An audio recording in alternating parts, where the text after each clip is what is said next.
And now for our feature presentation.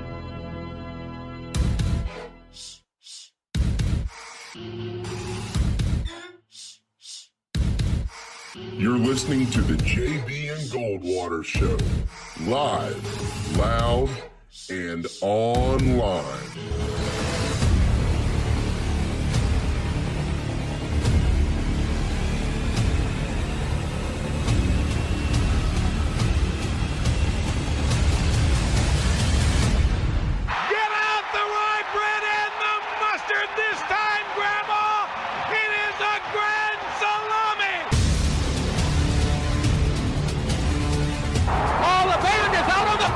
He's going to go into the end zone. Puts it up. Yes! There goes Davis. Oh, my God. Davis is going to run it all the way back. Auburn's going to win the football game. American football is finally the one. American football has won the Triple Crown. And Barnes hits one high. It's a deep. It is out of here. High fly ball into right field. She is gone. Unbelievable! A home run for Gibson, and the Tigers have won the game 5-4. I don't believe what I just saw. Here are your hosts, Jamie Bradford and Darren Goldwater. Well, it's certainly one of us. JB told you yesterday that he is off with the family up to Delaware, so I will take you all the way through the rest of this weekend. We've got a loaded show today, and we're going to get right to it momentarily as we will check in with David Cloninger of the Post and Courier. What we've got coming up for you today is pretty much loaded. We've got Cloninger coming up to talk about the Gamecocks, to talk about their basketball program, their football program, what's going on with their Fall World Series, which is in Game 2. We'll have Grace Rayner coming up at the top of next hour to talk about Clemson, the injury to Skalski, how they're going to replace him, and how Venables fits into the defensive scheme with the Tigers. Maybe a little basketball, and certainly not just the Boston College game, but for the Tigers, looking past that one, next week they go to Notre Dame, and that one is certainly the one that's circled on the schedule. So we'll do that. We'll talk to Corey McCartney in just a little while. Corey will get us caught up on the 2021 baseball prospectus, what the Braves look like. We'll recap the World Series. We're also going to do a lot of Heisman talk with Corey McCartney. And then we'll finish off with Scott Glaze today. And with Scott, we are going to talk about, of course, Tiger Woods. There are 2 tournaments until the Masters. They're in Bermuda today, tomorrow, and then Saturday, Sunday. Then in Houston for next week. And those are the last 2 tournaments we've got until the Masters gets underway in November with College Game Day. You're watching us on Twitter, Periscope, Facebook, YouTube. We appreciate it. Listening on the Podbean app, but really simplify it. Do yourselves a favor. Make it easy. Download the JB and Goldwater app. It's available in the App Store and Google Play. Nice and simple. You can sign up to be a season ticket holder, and anything you miss on the show, that'll be up there later. Plus, you'll have an opportunity if you miss anything. If you're a season ticket holder, you will be registered for car detailing worth $250, Dog and Duck gift certificates, rounds of golf out at Stono Ferry, and a really cool thing that we'll be able to announce for you tomorrow. So there's a ton that we're going to get to on this show, and we're going to lead it off with some Gamecock talk and David Cloninger. What's going on, man? Not much, guys. How you doing today? Oh, doing pretty well. How's the weather up there? I know that the hurricane that's now a storm is kind of whipping around up there a bit. Yeah, it's overcast. It's windy. I was thinking I might get the chance to go over and rake some leaves today, but I don't think I'm going to. I mean, the wind might be able to do me a huge solid. Just do it for me. Yeah, right. Just let that. I mean, it's almost fitting though, right? The way the mood is in Columbia, overcast, windy. You don't really know what's going to happen next, so it's fitting. Yeah, well, it's not nothing new around here. I mean, every time, somebody gets a hangnail, they blame Ray Tanner or Will Muschamp for it. So, I mean, that's not excusing the LSU game. It was horrible. It was a complete team failure on all fronts. But, looking at it from the broader perspective, did anybody really think, even with LSU's problems, the USC was going to go down there and win? I mean, I sure didn't. It's disappointing to see them play so badly when they had a chance to win, but I never expected for them to come out of Baton Rouge with a victory. It's interesting because a lot of people did. Jamie did. I leaned that way a little bit. The national pundits were largely leaning towards the Gamecocks just because of, one big win over Auburn and what they'd seen out of LSU. So as you've kind of gone now a couple of days and digested it a little bit, any additional thoughts on what went down other than just a whipping? Not really. I mean, the fact is that I know it was kind of the hot topic in saying, well, LSU's got some problems. South Carolina's coming off this big win. I mean, let's just think here, especially over the last 5 years, what happens when South Carolina has a big chance to turn momentum and draw a line in the sand and say, this is where this program really took off? They fail every time. And so that's why I looked at it and said, they may keep it close, but it's LSU, and they still got some great athletes, and probably one of them will make a play. Well, a lot of them made a play. And, the games are won in the trenches. South Carolina's defensive line was overwhelmed by an offensive front that was probably packing about 30 to 40 pounds per man on average, bigger than them. Those guys were opening up holes for the running backs. USC couldn't tackle them. USC had a pretty good running game, but their passing game didn't do so well because they couldn't, again, identify receivers other than Shi Smith. And then when you just have some really bad breakdowns, receiver quits running a route and turns into a pick six. And then that kickoff return, which is just inexcusable no matter how you look at it. Guy takes it to the house after he muffed the catch. That's just things that are worked on the first day of preseason camp, and somehow the Gamecocks screwed it up. So it was just, dominant. It was a total team effort, and it was exactly not the thing that you want to have going into a bye week, but that's where the Gamecocks are. Again, big picture, they're 2-3, and a lot of people probably didn't think they'd be 2-3 at this point, and I can guarantee you nobody thought they'd beat Auburn. But they did. They're 2-3, and so the season, or the revolving door to how this season will turn out, as in good or bad, it's still wide open. They can come through this and still have a pretty good year, but they let that LSU loss define them. They won't. Right. David Cloninger with us of the Post and Courier. You can find him on Twitter, DC PNC. Is it just that, or is it DC at PNC? I think it's DC PNC. Yeah, DC PNC. See, I mean, I type it in enough, right? You'd think I'd actually know it. So while there's been a lot of clamoring for Colin Hill, where's your stance on Colin Hill, the defense? What is the same and what's different out of the bye week? Well, a lot of people were blaming Colin Hill for that performance, but, Colin Hill doesn't play defense. And while that pick six was pretty bad, and you could go crazy trying to assign a percentage of blame for either him for throwing that ball that became the pick six or Jalen Brooks for not running the route that became the pick six. Both of them were at fault, so you can put that on him. But the whole loss, he doesn't play special teams and give up that kick return. And he's not the guy in charge of protecting his own backside. He's supposed to stand back there and be able to throw the ball, and he took 5 sacks. Now, 2 of those were on him. But 3 of them, they've got to be able to protect him so he can have at least 3 seconds to stand back there, look at the field, and throw the ball. And that's the offensive line, not him. I know that the quarterback's always the number one guy. He's the guy that gets the glory and the guy that gets the target when things go bad.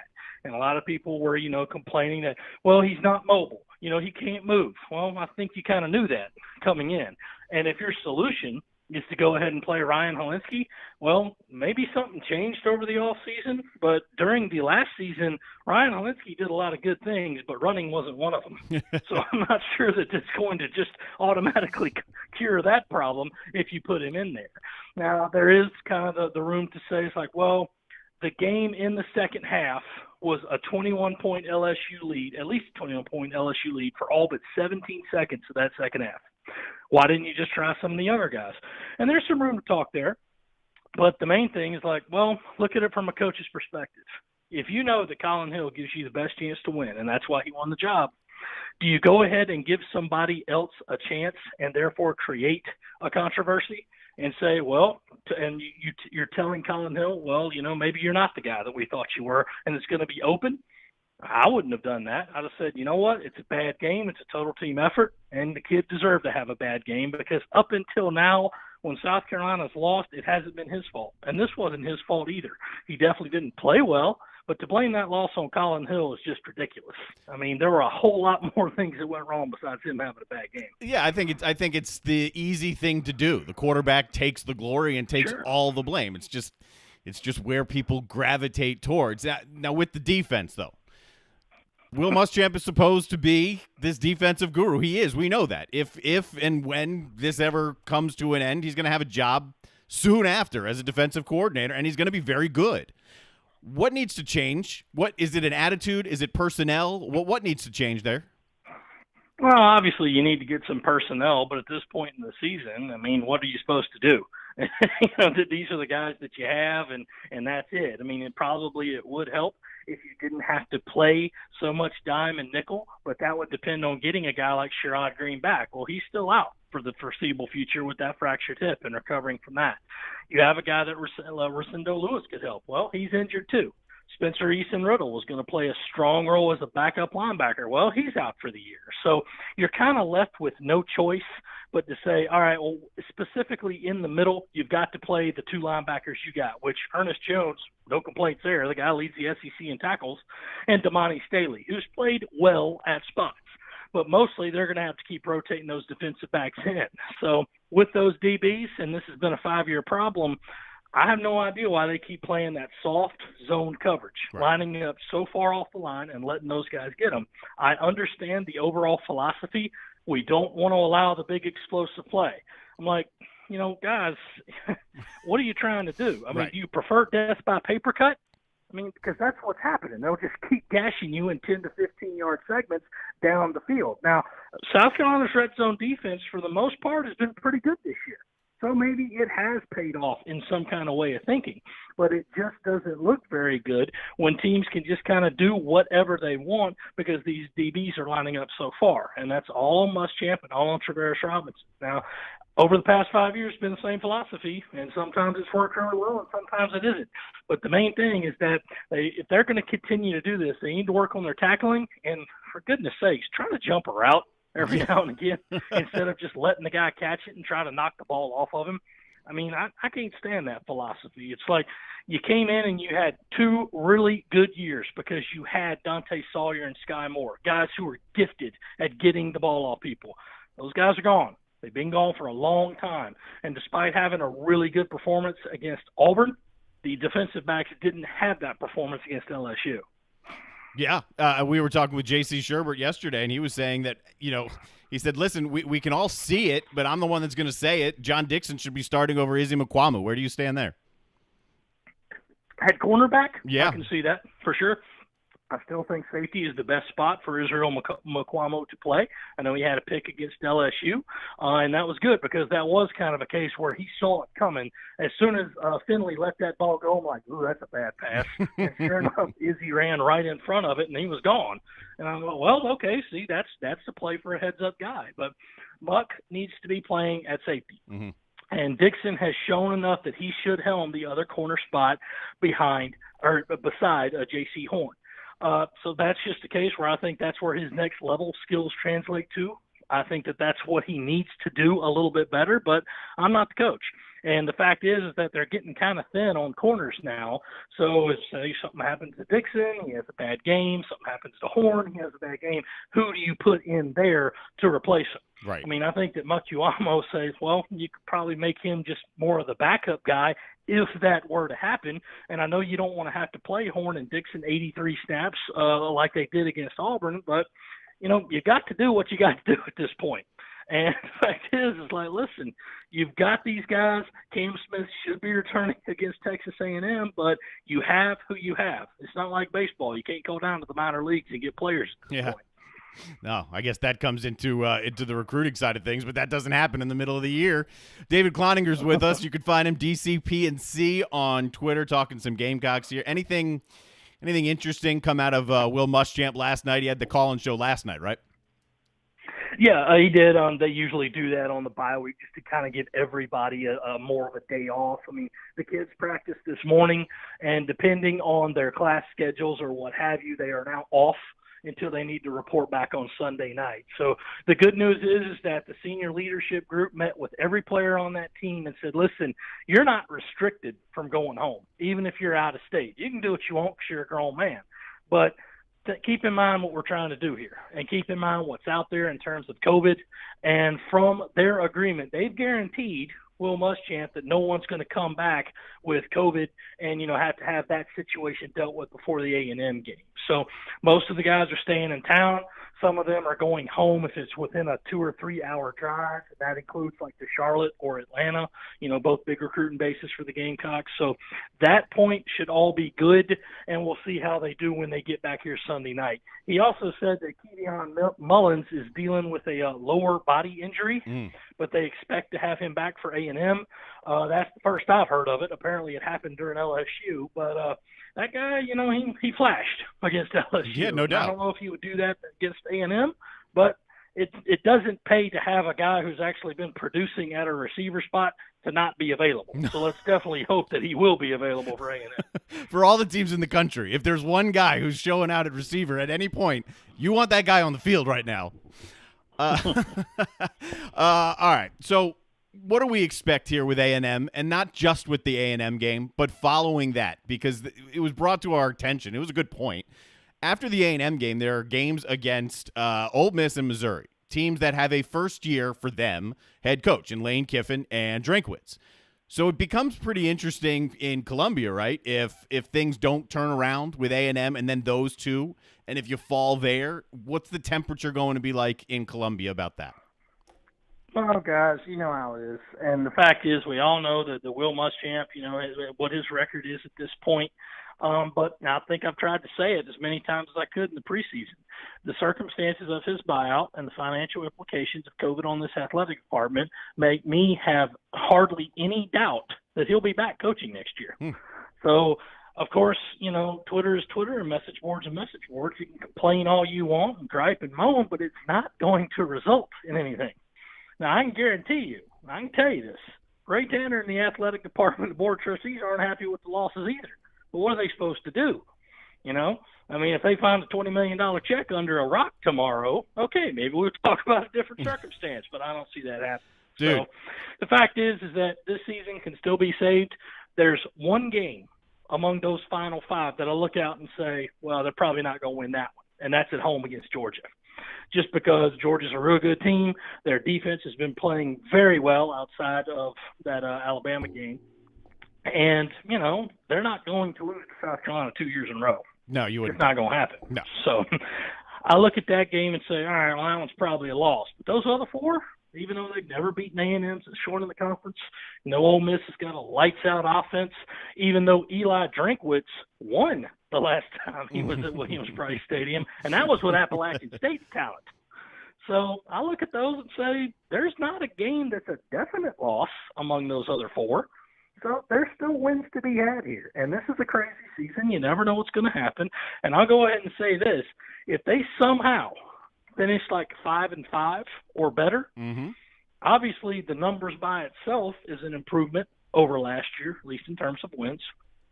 And if you're grading on the curve that these are 10 all SEC games, and usually the best South Carolina can hope for in a conference schedule is 4-4, well, if you go 5-5, that's pretty good. And there's reason to there's been shown improvement, and there's reason to at least feel a little bit hopeful going into next year. But it's all up to them. They got to go out there and play the games. And I know Texas A&M's got a real high number beside its name, and they're kind of the darling of the SEC right now. But we've seen what happens to those other teams in the SEC that when they start getting talked about outside Alabama. So who knows? South Carolina, already beat one team that it had never beaten since joining the SEC this year.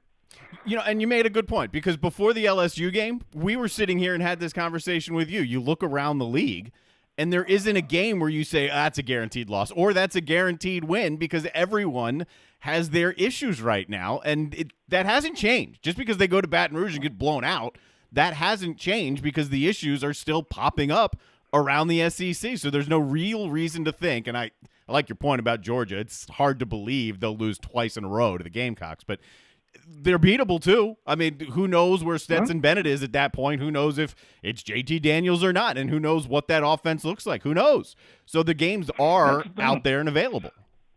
This whole season's a coin toss, you know. So Yeah. you just never know what's going to happen from week to week. And I know a lot of people are trying to do the excuse of like, well, you know, if Chad Morris hadn't kept trying to throw the ball, I'm like, what's the point of asking what if or trying to put asterisks? The point is it happened. Yeah. It happened. And it's kind of like with Will Muschamp's tenure. It's like, well, you know, I mean, those 9 wins he had in 2017, I mean, you know, it was all because of late defensive stance. Who cares how you got there as long as you got there? Yeah.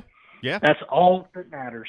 So the fact is like, yes, I mean, I understand the frustration and the criticism because these past 3 years have not been good.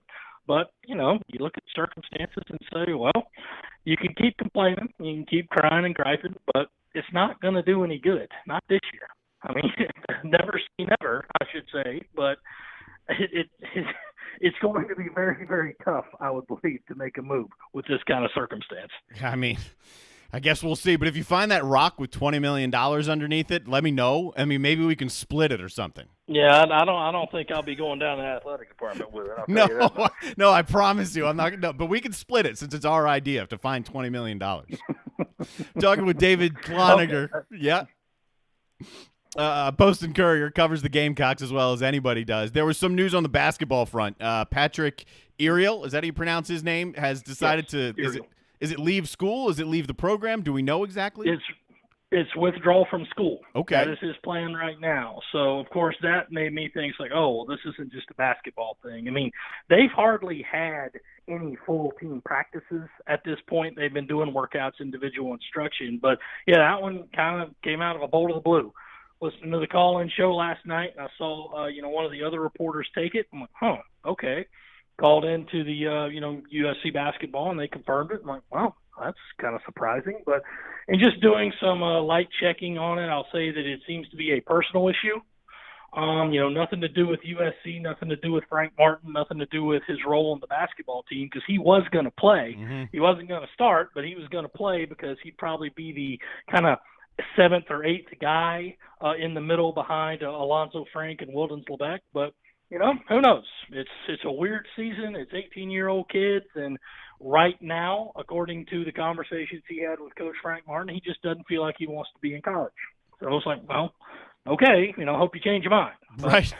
So it was definitely kind of a surprising thing. But as they move forward right now, Patrick Iriel's not part of the team and not enrolled in school. All right, so that obviously would then impact the depth of a team that is projected to be pretty good, and they're not going to have as many non-conference games to figure that part out. But the good news is they're typically pretty good in the SEC, so I guess we just have to wait and figure out when that schedule comes out. Is there any inkling of when this schedule may come out?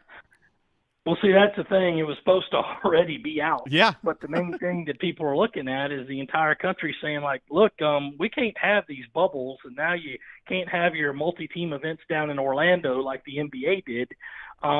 So I think the discussion of going back to a conference-only schedule is at least being had.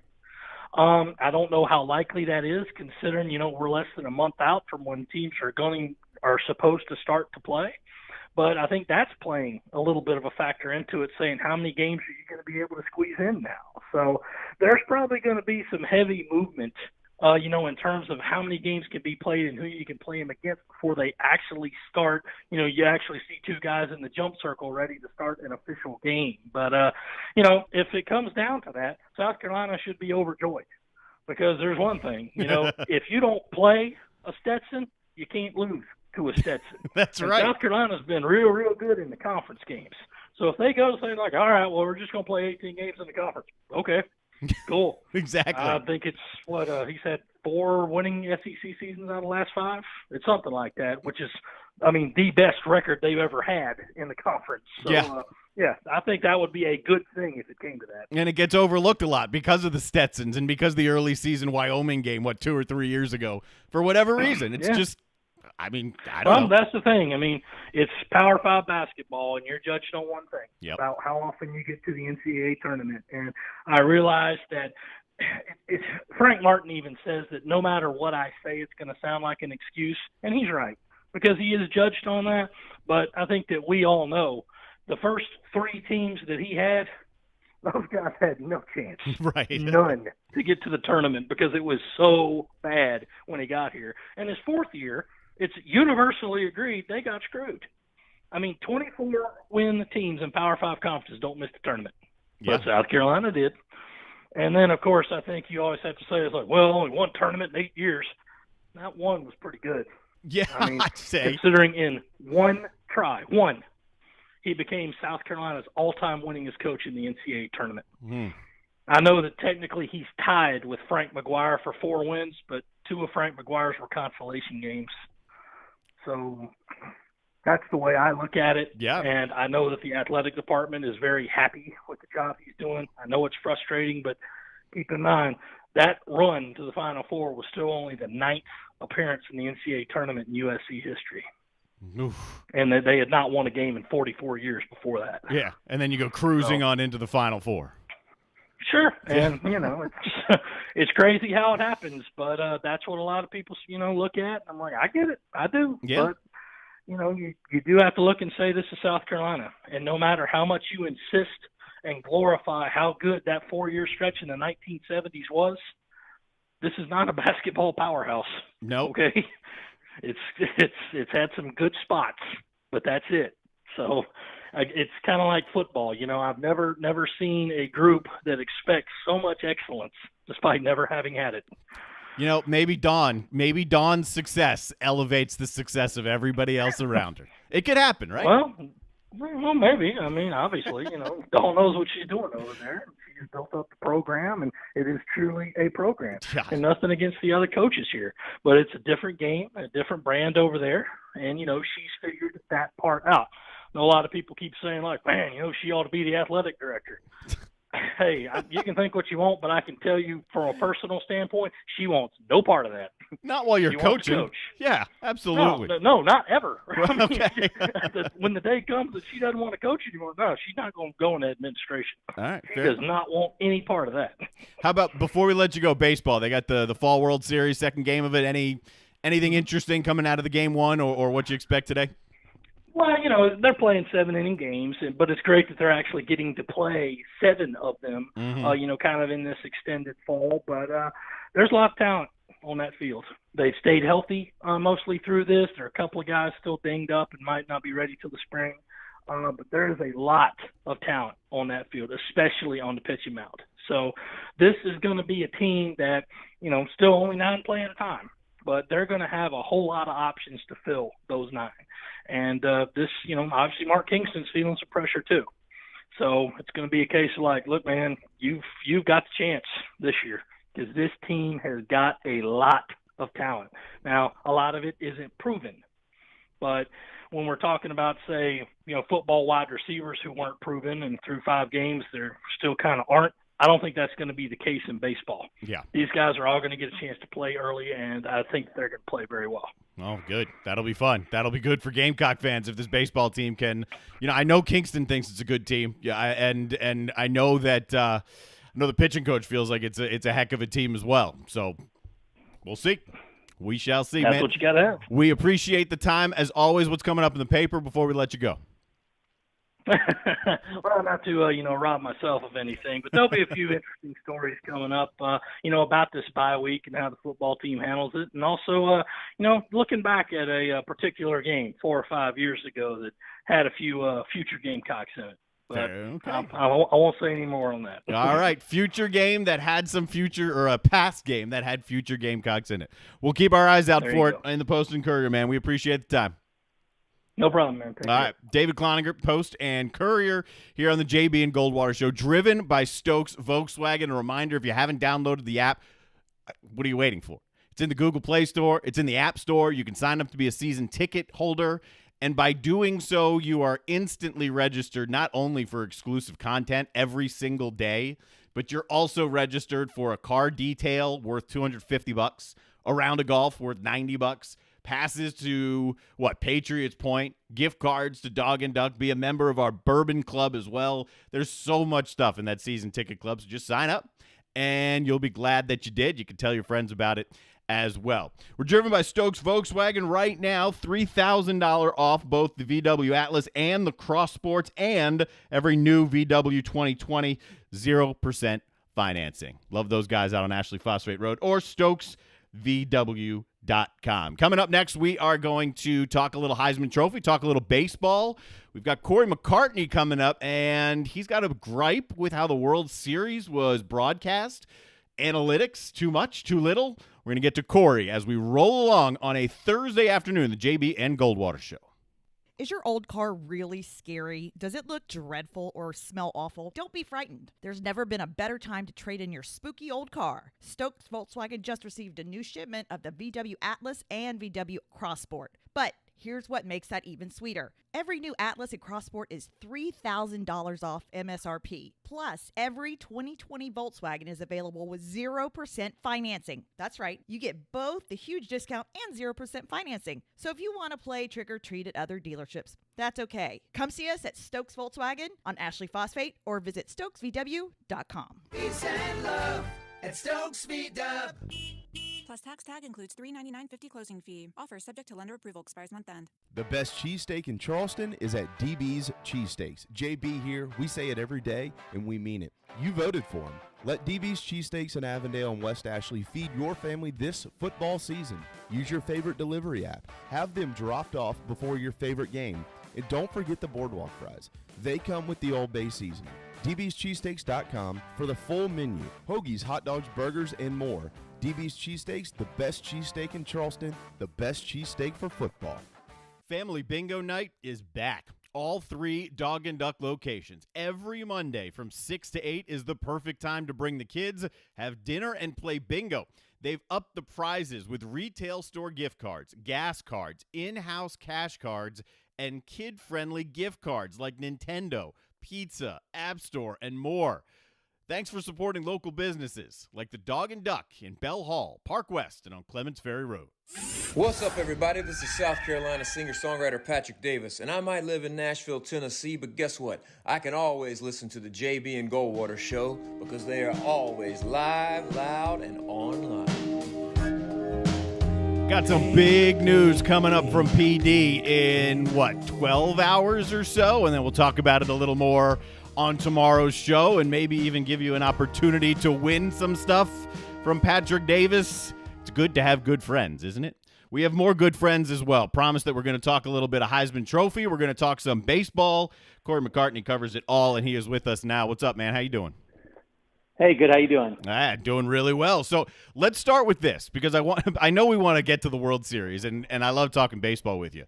But you had an article out on Fansided with a comparison between Mac Jones and Joe Burrow and saying, well, hang on, it's not Joe Burrow. So take me down this road. Yeah, I mean, I had heard some multiple analysts, Joel Klatt, Pat McAfee over the weekend saying, okay, look at the stats, and this is Joe Burrow all over again. And I think you can look at where Mac Jones is 5 games in and make some correlations. I mean, obviously, his yards are right there, the QB rating's right there, the TDs are 10 down, but, I mean, he's faced so much stiffer competition than Burrow did 5 games into his Heisman season. But the thing I found interesting is think about what Mac Jones is. And, I mean, we haven't had a quarterback who won the Heisman at the school he started at since Lamar Jackson in 2016. We haven't had a QB who redshirted and then went on to win a school at the same school since Marcus Mariota in 14. We haven't had a quarterback who redshirted, waited out another player, and then won since Matt Leinart. That's how long a quarterback waited for this. And that's why I think Mac Jones is so interesting. He didn't bolt. He didn't bolt when Tua was there. He didn't bolt when Bryce Jones came in this summer. He stayed put. He waited. And now we're seeing, perseverance pay off for this guy on the field. Wow. So that Matt Leinart year, what year was that? That's like 2008-ish? 04. So 2004, since someone redshirted, then waited behind a guy, and then came out and won the Heisman at the school he started at. Yeah, I mean, you got to think, we've seen so many guys that have come in and gotten immediate playing time. I mean, obviously, you can say Tebow waited out a year for Chris Leak. But, I mean, by and large, these have been guys who have redshirted, then played the next year. Think about Jameis Winston. Think about, Obviously, Johnny Manziel, we've seen a rash of guys who have won after transferring. I mean, Sam Bradford redshirted, played the next year. It's just been guy after guy who has not been in this situation where they've had to wait. And if you look at the guys that were in the same draft class, the same recruiting class as Mac Jones, almost all of them went somewhere else. I mean, it's just incredible to think how college football has changed, and it's been that long since we've seen a guy who, didn't get into a situation and said, okay, the next guy's coming. I don't want to compete with him. I'm out. So it's been pretty wild. Yeah, that's become all the rage, right? The next guy's coming. I don't want to compete. Let's go. I mean, 5-star quarterbacks transfer at an unbelievably high rate. Yeah, I mean, that's, we've seen a rash of it. I mean, it's pretty wild to look at the guys that were in the same class with Jones. And I mean, certainly Sean Clifford from Penn State's a guy that was right there, that was ranked right above him in terms of pro-style QBs. But I mean, most of the guys on that list have moved on. So it's interesting. And we'll see, obviously Trevor Lawrence is the man, and he's the guy that's atop this race. But I think Mac Jones has been better than we anticipated, at least better than I anticipated. And now without Waddell there, I mean, you're going to see more of an emphasis on him. Obviously, Najee Harris is there, and he's going to get his attention. But it's Mac Jones that makes his offense go. So this is going to be an interesting race to see how he does. How do you think he'll fare without Waddell?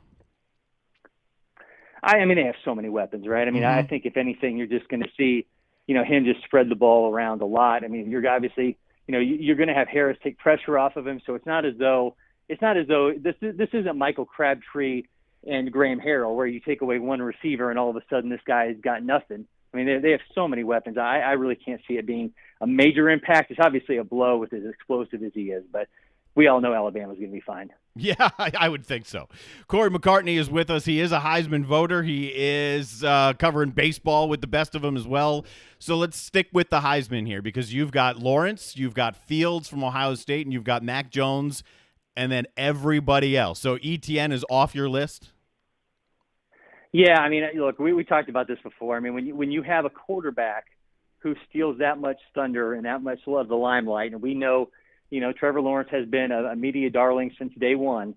That it's awfully hard. And look, I mean, Travis Etienne is in for a ridiculous weekend. Passing Ted Brown, going to be the ACC's all-time leading rusher. And that's a major accomplishment for a guy that's put in the work. He's been a multi-time ACC Offensive Player of the Year.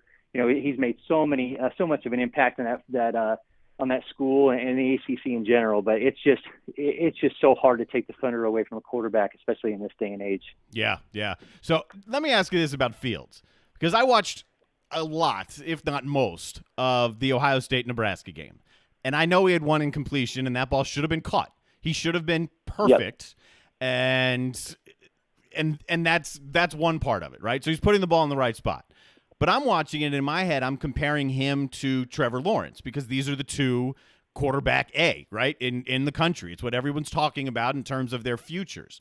And I'm watching it, and I'm thinking, my God, there is a gap that's so wide between the way Lawrence throws the ball and the way Fields throws the ball. And my sense is Lawrence projects much higher than Fields. You've been doing this longer than me. What's your sense?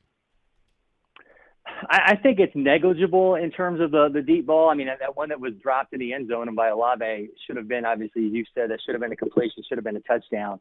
I think because of the mobility of Fields, and I'm not knocking Trevor Lawrence's mobility. The guy runs better than you think he runs.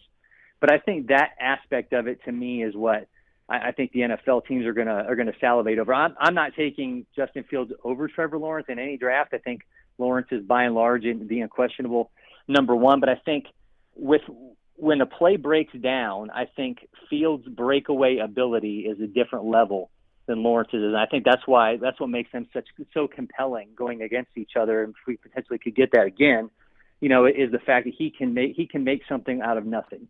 And we saw that, there was he got a touchdown run on Saturday, and it was a complete breakdown. And I'm not sure that Trevor Lawrence can do that. I think he throws the ball away in that situation. Yeah, Brent Pry, who is Penn State's defensive coordinator, was saying, watching on film, Justin Fields is just making guys look silly in that Nebraska game. He's got guys draped all over him. It reminded me of Saquon Barkley at Penn State. I mean, he can just make guys look silly. So can Penn State do enough against Fields? I mean, they, at last check, were like 12.5, 13-point dogs. Can they do enough without the fans at Beaver Stadium to maybe pull this upset? I think Clifford, he's going to have to be perfect because we know obviously the running back situation they have there, and it's just it was good and it was worse, and now it's depleted. So you're going to have Clifford's really going to have to shoulder a lot. I think one thing you can say about Ohio State's defense against Nebraska is they looked soft in the middle. Mm-hmm. And whether you want to say that's a matter of them having lost Chase Young and they're still trying to feel their way out in terms of who's really the lead dog there in terms of the pass rush. But I think if Clifford can find a way to get guys the ball in space in that second level, I think that's where things could get really interesting on Saturday. That really stood out to me, too, watching the Nebraska-Ohio State game, because Nebraska, it wasn't like they got pushed around. It's almost as though they matched up specifically right there in the middle. And I don't know if that said to me more about Ohio State or Nebraska, but I guess we'll find out a little bit more about Ohio State when they play Penn State, who theoretically should be a better team than Nebraska. Let's hope, as the Penn State fan that I am, let's hope that that's actually true. All right, Corey McCartney's with us, and we like to talk baseball when Corey is on as well, and we got to get to it. You put out a tweet about the analytics side of the baseball broadcast. I believe it was Game 6, if I'm not mistaken. How much should there be in a broadcast from an analytic standpoint? I actually just had an article go out on Talking Chop a few minutes ago that kind of touches on this as well. And, I've had a long relationship with John Smoltz. I've known him for years working with Fox Sports South. We were both together, there for a while. And writing my Braves book, he gave me a very generous amount of time to work with him on stuff.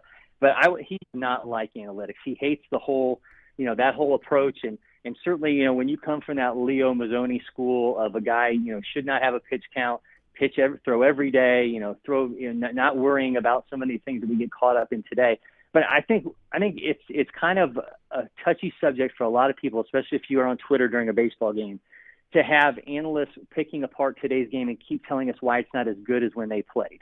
And I think that gets so much more. And I think they use advanced metrics as a crutch and a soapbox for that very subject. And I think you saw that a big opportunity to touch on that in Game 6 when Blake Snell gets pulled out. Now, I'm not saying Kevin Cash was right in pulling him out. I mean, certainly, you can look at the numbers, and, the third time around this season, he's gotten lit up. He's at a 13 ERA past the sixth inning. We've had a very small sample size this year, so I think that stuff all has to be taken with a grain of salt. But I think it became an opportunity for them to use it as a soapbox and talk about why these numbers are wrong and pick them apart. And I think as much as baseball has invested in this, with StatCast and interweaving it into broadcast and asking their broadcast partners to make it a bigger part of the telecast, I just think it's misguided, and I think you got to approach it a different way. What was your take on Snell? Because from an analytics standpoint, I understand why it was done. However, watching it, I mean, the guy was dealing. I mean, he wasn't just shoving it. He was on his A+ game. And then you take him out and it backfires so spectacularly and so immediately. So from an analytics side, okay, that's the way Kevin Cash wants to play it. I'm sitting there watching saying, no, this is not the right move. And then bang, there's the home run. And then it's validating me and what a lot of other people thought. Yeah, I mean, I will say if that was any other manager, it probably wouldn't have happened. And I think the thing you got to remember, and I'm not coming to Kevin Cash's defense, but the Rays have gotten to the point they are by being devoted to what the numbers say, and sometimes to an extreme. And I think we saw the extreme measure of that in Game 6. And certainly there needs to be times, and I'm sure this is going to be a major talking point within the front office there in Tampa, is that you need to have moments where your gut tells you something other than the numbers do. But you've got to understand this is how Tampa got to this point. If they played by gut and didn't play by the numbers, I don't think they're playing in the World Series. So you can't have it both ways. You can't have a team that's progressive and a guy in Cash who's this great tactician, and then blow them to pieces when it doesn't work out right. So I think that's kind of my stance. They've always been great at it, and I think they're a team that just takes it to the extreme because that's who they are. Yeah, that's a good point. That is a good point. It was still hard to watch, though. I mean, yep. I don't know. I mean, I think I'm a baseball purist, and just watching the way he was pitching, it was hard to watch him come out. I mean, I compared that to Dusty Baker in, I don't remember which game it was of the ALCS, but he goes out to Greinke, leaves Greinke in the game, and Greinke said, I've never had someone put the faith in me. I mean, it was almost a slap towards last year, but I've never had someone put the faith in me. And Cash, to my knowledge, didn't really decide. I mean, once he's coming out of that dugout, the decision's made, right? Yeah, and I don't necessarily buy someone saying, you know what, he had it in his head that when he gets to this point, it's over. I mean, if he goes out there and you face Mookie again and Mookie goes deep, I mean, then you left him in too long, right? And then all the people are saying, hey, you know what, that third time around in the order, the numbers bear this out. So I don't think there was any way to really win that argument unless you allow yourself to go and be in a situation where it gets blown up. And I think that's the only way you get criticized for it. If he goes out there and pulls them and the bullpen holds still and, they keep him to one run, then we're not even having this conversation. So the other point of it is that the Rays offense was not helping them at all. They had opportunities to break through. And if they had done that, who knows? If it's a 3-1 game, maybe they leave him in. I just think the situation, is getting a little bit pulled in different directions because it's easy to do it at this point. That's a good point. The Rays offense was not helping at all, except for one guy who nobody could get out in the entire postseason, in Arozarena. So rookie of the year next year, I mean, is there? You put a tweet out about it. He's got to be the front runner for name value alone, right? Yeah, I mean, I know that, obviously there's going to be, whether Spencer Turnbull makes his, debut next year or whatever guy you want to trump up. I mean, this is going to be your leader. It's just, can he possibly do this again? Can he possibly do this for the duration of a season? Or is he one of those guys like we talked about with Daniel Murphy who just has a really good postseason? And that's what we remember him for. But man, it was spectacular. So I can't wait to see what's next for him. What do you think's next? What do you think he follows up this performance with next year? I mean, I don't want to say he's Eric Thames, but if he's Eric Thames, would you be surprised? If he's a guy who, we look back in 2 years and we say, man, he was really good during that stretch and now he just can't recapture it. Is he that? Is he, I'm not saying he's Acuna or Soto or Tatis, but is he a Jose Abreu or somebody along? I mean, maybe, but I don't think he's going to be somebody a year from now that we're talking about. You know what? This guy is making an argument to be one of the top 10 players in baseball. I think he has an opportunity to be solid, but I just don't think that this guy is going to come out of the woodwork like this and set the world on fire. I think he had a really good postseason and let's see what's next before we start taking it to that level. Yeah, I kind of agree with you on him. I mean, to shoot into stardom like that on that stage and then carry it through for an entire 162 or who knows what we're going to have next year. We'll see. But it'll certainly be something to watch, and at least the Rays know they've got him locked up for a little while. And the Rays are one of the favorites coming into next year. With the Braves, I think, have the third best odds. What do you think about the Braves in 2021? Well, I mean, you got some holes to fill here, right? I mean, they've got 9 free agents, which is the third most of any team. I mean, the bullpen is losing some key guys, or they're losing Shane Green, they're losing Mark Melanson. They have until tomorrow to pick up Darren Day's option, and then obviously, the big piece here is what do they do with Marcell Ozuna? Can they even keep him?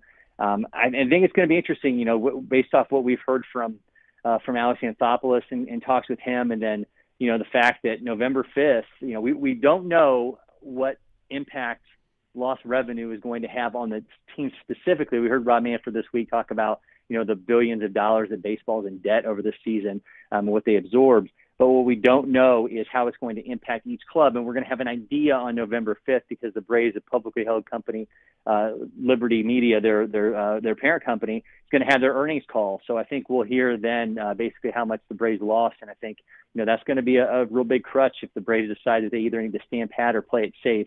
But they obviously have got to find a way to replace Ozuna or to try to keep him in Atlanta. Yeah, and so that's certainly to watch, and I guess nothing happens until we figure out the finances. The Rays have so much turnover so regularly. Jamie pointed this out yesterday. He was saying in the broadcast, they said, look, the Rays aren't going anywhere, and they are certainly one of the favorites heading into 2021.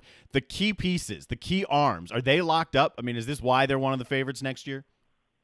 Yeah, I mean, you've got Glasnow, Morton, and Snell, right? I mean, you go with those three guys, and you think about the bullpen and what you're able to roll out with so many different arms there. But it's strength in mass there. I mean, that's the way they've always operated. I mean, it's great to have a guy win the Cy Young, although go back to pulling him in the 6th inning, how much that really means in the clubhouse there to have that award. But certainly it's great to have those pieces. But that's just how this team operates. They find a way to to tell what the numbers say and to be able to play to their advantage. So I don't think they're going to remain a force, and certainly they have a lot of pieces still there, and certainly it starts with that pitching staff. We can't be having this conversation about baseball, I guess, without having the discussion of the biggest story in baseball right now, and we're talking with Corey McCartney. Justin Turner, what should baseball do about his actions post-game? I wrote about this today, too, and I think it's interesting for me because it really ties into what we're about to see unfold, because baseball is going to go to the players now, and they're going to say, okay, we went through 2020. We played 60 games. We have protocols. Now we have to figure out how to do 2021. But first, we all have to understand how, one, this guy played with a inconclusive test, why he was able to take the field then, how he got back onto the field to be on there celebrating, and how we're going to make sure nothing like this ever happens again. Because, obviously, it's been said, what happens if they play Game 7? But I think if you're a player on that Rays team, or you're a player on a different team that watched this and thought to yourself, okay, this guy had an inconclusive test, which our protocols told us the game should not have even happened at that point. But here we are allowing him to go out there and then only be yanked when the test turns positive. And, say what you want, but I think a lot of this has to do with the fact that they didn't want to lose that revenue that they needed for that television contract from Fox, because if there would have been a rash of positive tests, when is the World Series going to be picked back up? How long is that going to happen? Are we going to have split champions? Is Fox even going to say, you know what, you didn't meet your end of the contract, we're not giving you this money? I think there were so many potential variables at play here that baseball allowed, and who they all allowed Turner to go out there. I think transparency all around has got to be on the table when we go into the 2021 negotiations, because we have a CBA expiring after next year too. And if you're a player that watched all this unfold, I think you have to wonder, is my best interest at heart when it comes to Major League Baseball and these teams? Yeah, and that's a good point about the money too, because look, Jamie and I were talking about this yesterday also. I mean, would it have been a worst case scenario if Game 7 was postponed until who knows when? Or was, I kind of pointed out, I said, maybe it's a wait and see thing, but in a couple of days, the worst case scenario may have unfolded in front of our eyes if that becomes an event that spreads stuff. Yeah, I mean, who's to say it would have taken us 2 weeks to finish the World Series? Yeah.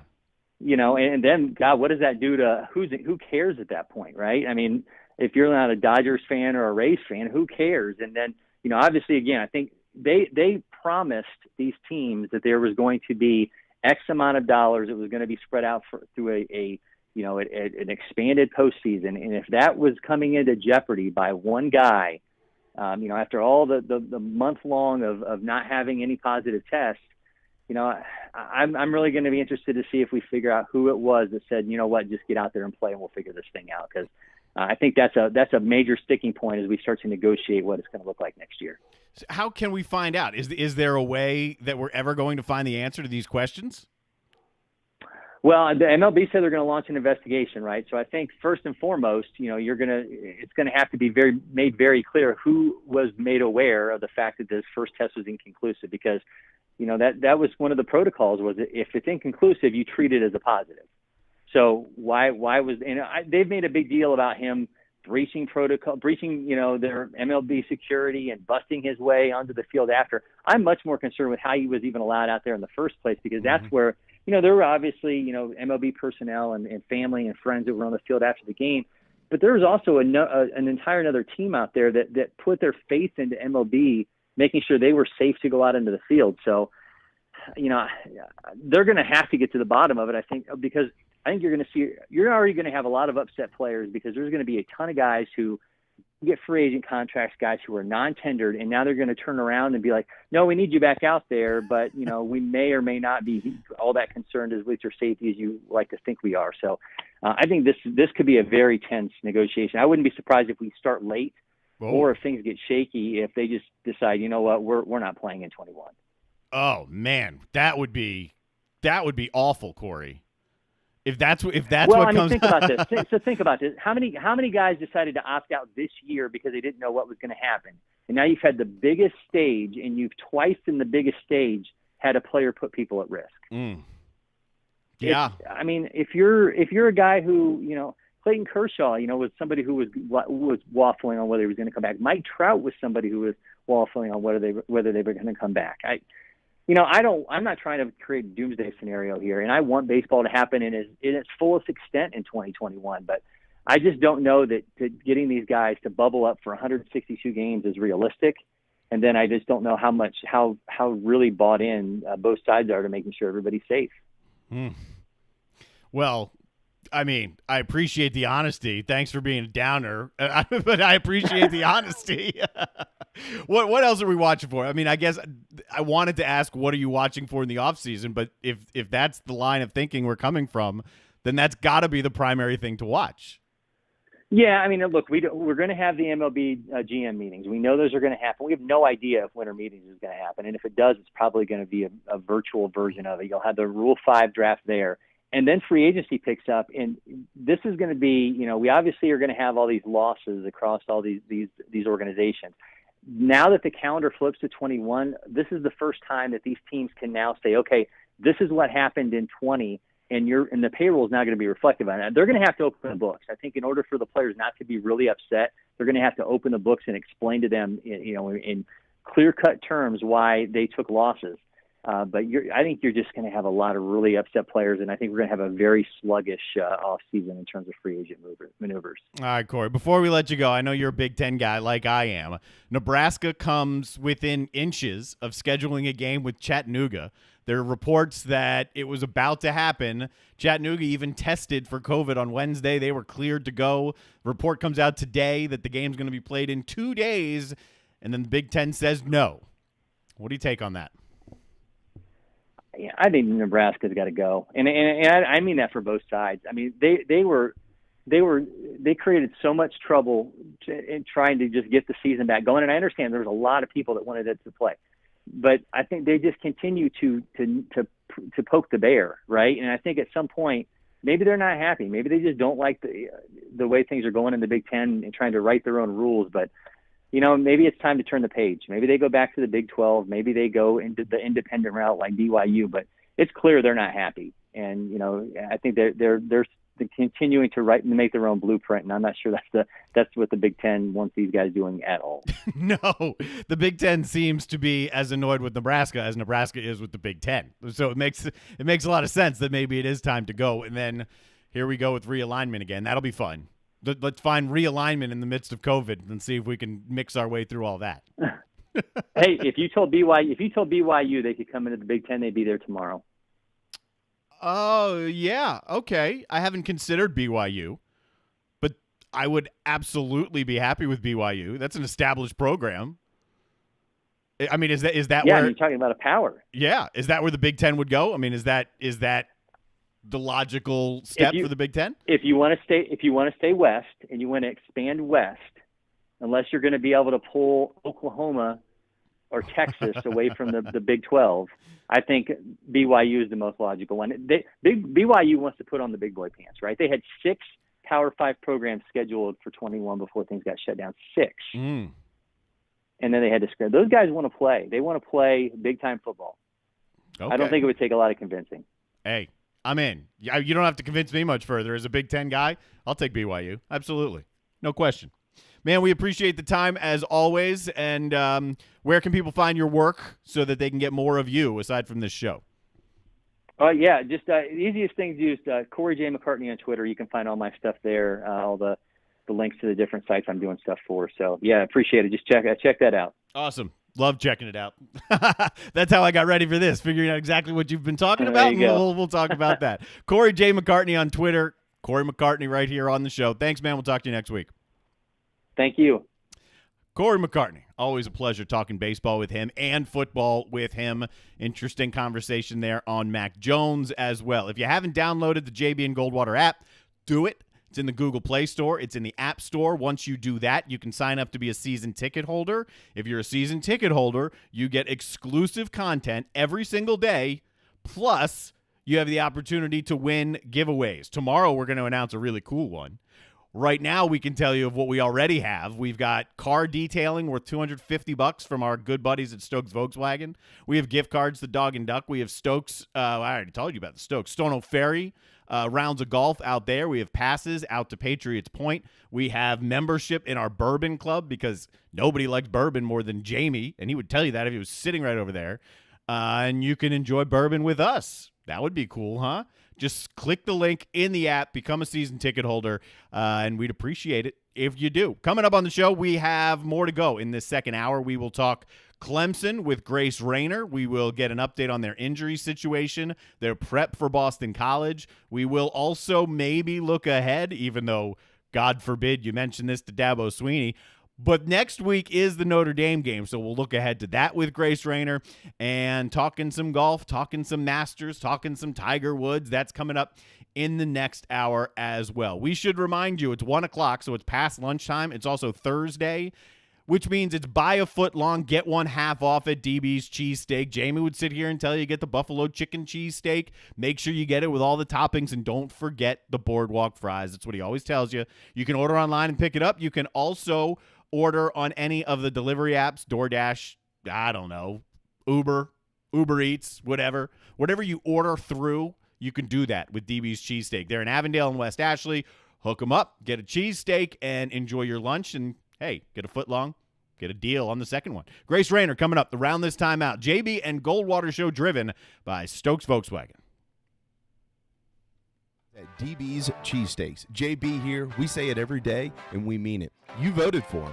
Let DB's Cheesesteaks in Avondale and West Ashley feed your family this football season.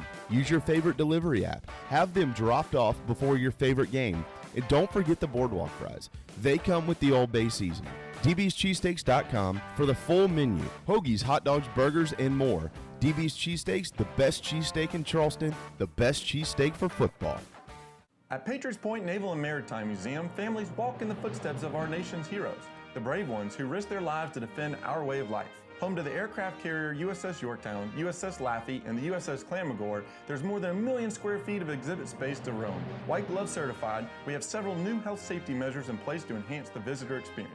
Come for the day and leave feeling inspired. One of the most impressive museums in the country, located right here in Mount Pleasant. Visit patriotspoint.org for more. We'll see you soon.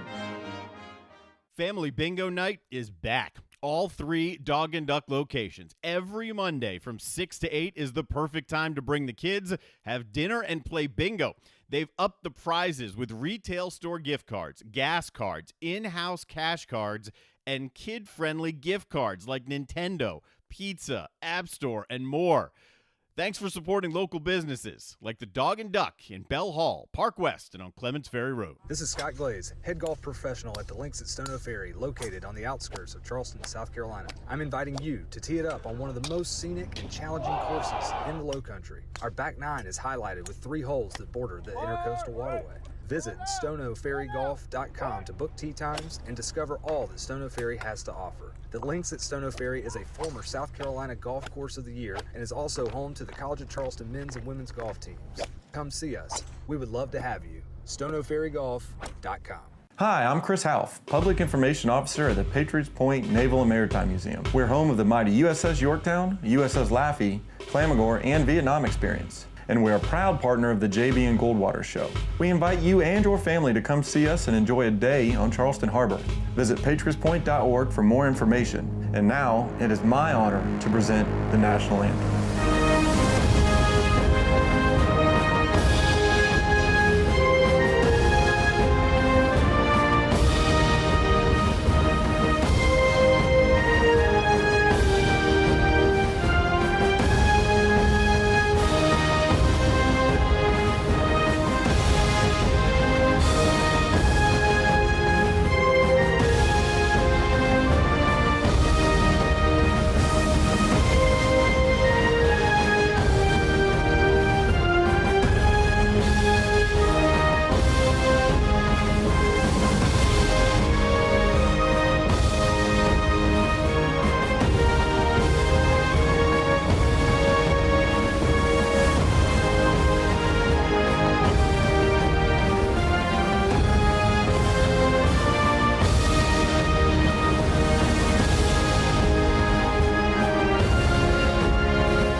live, loud, and online. Welcome back to the second hour of the JB and Goldwater Show, driven by Stokes Volkswagen. It is a little bit after 1 o'clock here on this Thursday, a busy Thursday for us. We are loaded down with interviews to get you set for this weekend, a weekend that the Gamecocks don't play, but the Tigers do, and that's why we are going up to Clemson land, and we are checking in with our friend from The Athletic, Grace Rayner. How you doing today, Grace? I'm doing well. How are you doing? I'm doing very well, hanging out, filling in for Jamie here. You know, it's just a one-man show today, but I guess I got broad enough shoulders. I can carry him for a day or two, I think. You can. You definitely can. I believe in you. Okay, good. You know who else I don't believe in? I don't believe Trevor Lawrence when he says that, well, maybe I'll come back to Clemson. Is there a chance at all Trevor comes back? You know, I think that Trevor has made it, you know, in the beginning of the season, he had told College Game Day, and I know we've talked about this on this show before, that he was planning on this being his final season. He has since corroborated that with the local media, and even in the midst of all of the who knows comments and will he not, this week he had said, you know, that the plan has been to move on. So, you know, I think obviously it's something that we will enjoy talking about and dissecting, but I just don't see how we see Trevor Lawrence in 2021. I mean, this guy is going to be the number 1 overall pick. He's proven everything he needs to prove. He's probably going to leave with at least 1, maybe 2 national titles. I just don't think there's any way that we see him again after this season. Yeah, and I agree with you. I was laughing when I heard that comment, and I was thinking to myself, here we go. This is going to be what we have to talk about because he said it. And there's no way that it's actually going to happen. But here we go. So we may as well have the conversation. Let's talk ETN, though, for a little bit. There's been some playful ribbing, I guess, going on around the Tigers because of his breakfast prior to the game and then some cramps. So what's going on with ETN and what the players are talking about? Yeah, so I'm sure everyone saw in the third quarter of Clemson's game against Syracuse last week, Travis went to the locker room. He had to get some fluids, and they gave him an IV. And he had said after the game that it was cramping, and that's what the coaches had said as well. And someone asked, you know, is this just kind of the heat or, you know, the early afternoon? And Travis was just very candid about the fact that he ate Frosted Flakes for breakfast that day, and it sounds like Frosted Flakes only. And so while everyone else was getting, you know, grits and potatoes and, you know, bacon, sausage, that kind of stuff, Travis ate Frosted Flakes, and his teammate in the running backs room, Darian Rencher, saw him eating those Frosted Flakes, but did not know that he chose not to supplement it with anything else. And so I think come Saturday when Clemson plays Boston College, I think that you will see Travis Etienne on a little bit more of a little bit more full stomach. So Tony the Tiger, it's almost fitting that we're having this Frosted Flake discussion with a Clemson Tiger running back, and there seems like a made sponsorship deal whenever ETN decides to get out of college. I need you to ask him that next time you talk to him. Are you allowed? Are they allowed? In the name, in the name, image, and likeness world, once this becomes a thing, there is absolutely, I think, a market for college football players and cereal. And even Dabo Sweeney had said afterwards, you know, hey, he said, I've had Frosted Flakes for dinner many nights, and there will be no slander of the Frosted Flakes and Tony the Tiger in this program. So it sounds like Clemson is very on board with Frosted Flakes, just wants maybe some eggs to join them. I mean, how can you not be on board with Frosted Flakes? Dabo, though, after the game was a little put off maybe because the questions were about not looking like unbeatable Clemson and looking like there may be some tiny little fractures that you can poke holes at and ask questions about. Has his mood improved as the week's gone on? It has, yes. And I think that, you know, when we look at Clemson now in 2020 and the fact that they're coming off of all these college football playoff appearances, national titles, I mean, I think that if he wants to call it nitpicking, he can. But this is, from my purview, just kind of a rite of passage for a team like Clemson. You know, you don't get nitpicked like Saban does or Lincoln Riley or Dabo Sweeney or Ryan Day unless you've got one of the best teams in the country. And so when Clemson struggles, we're not used to seeing that. We're not used to seeing a team that, you know, by week 6 is still kind of figuring out some things. And so I don't think that it was a major deal. I think everyone at Clemson would admit, this was not. Trevor Lawrence said this was probably the worst game of the year for them, and so he since then, yes, he even told the media on Wednesday that he missed us. Couldn't wait to see us in person. But yeah, I think he understands. When you're operating at the level that Clemson is, this is a good problem to have. Yeah, no doubt. From where you sit, where are there potential issues? Because I know nobody wants to look past Boston College, but I'm going to look past Boston College to next week at Notre Dame. Where are the potential issues that you want to see improved in the Boston College game to feel better again about the Notre Dame game? I think the biggest questions that really all of us on the beat have are just the offensive line when it comes to the run game.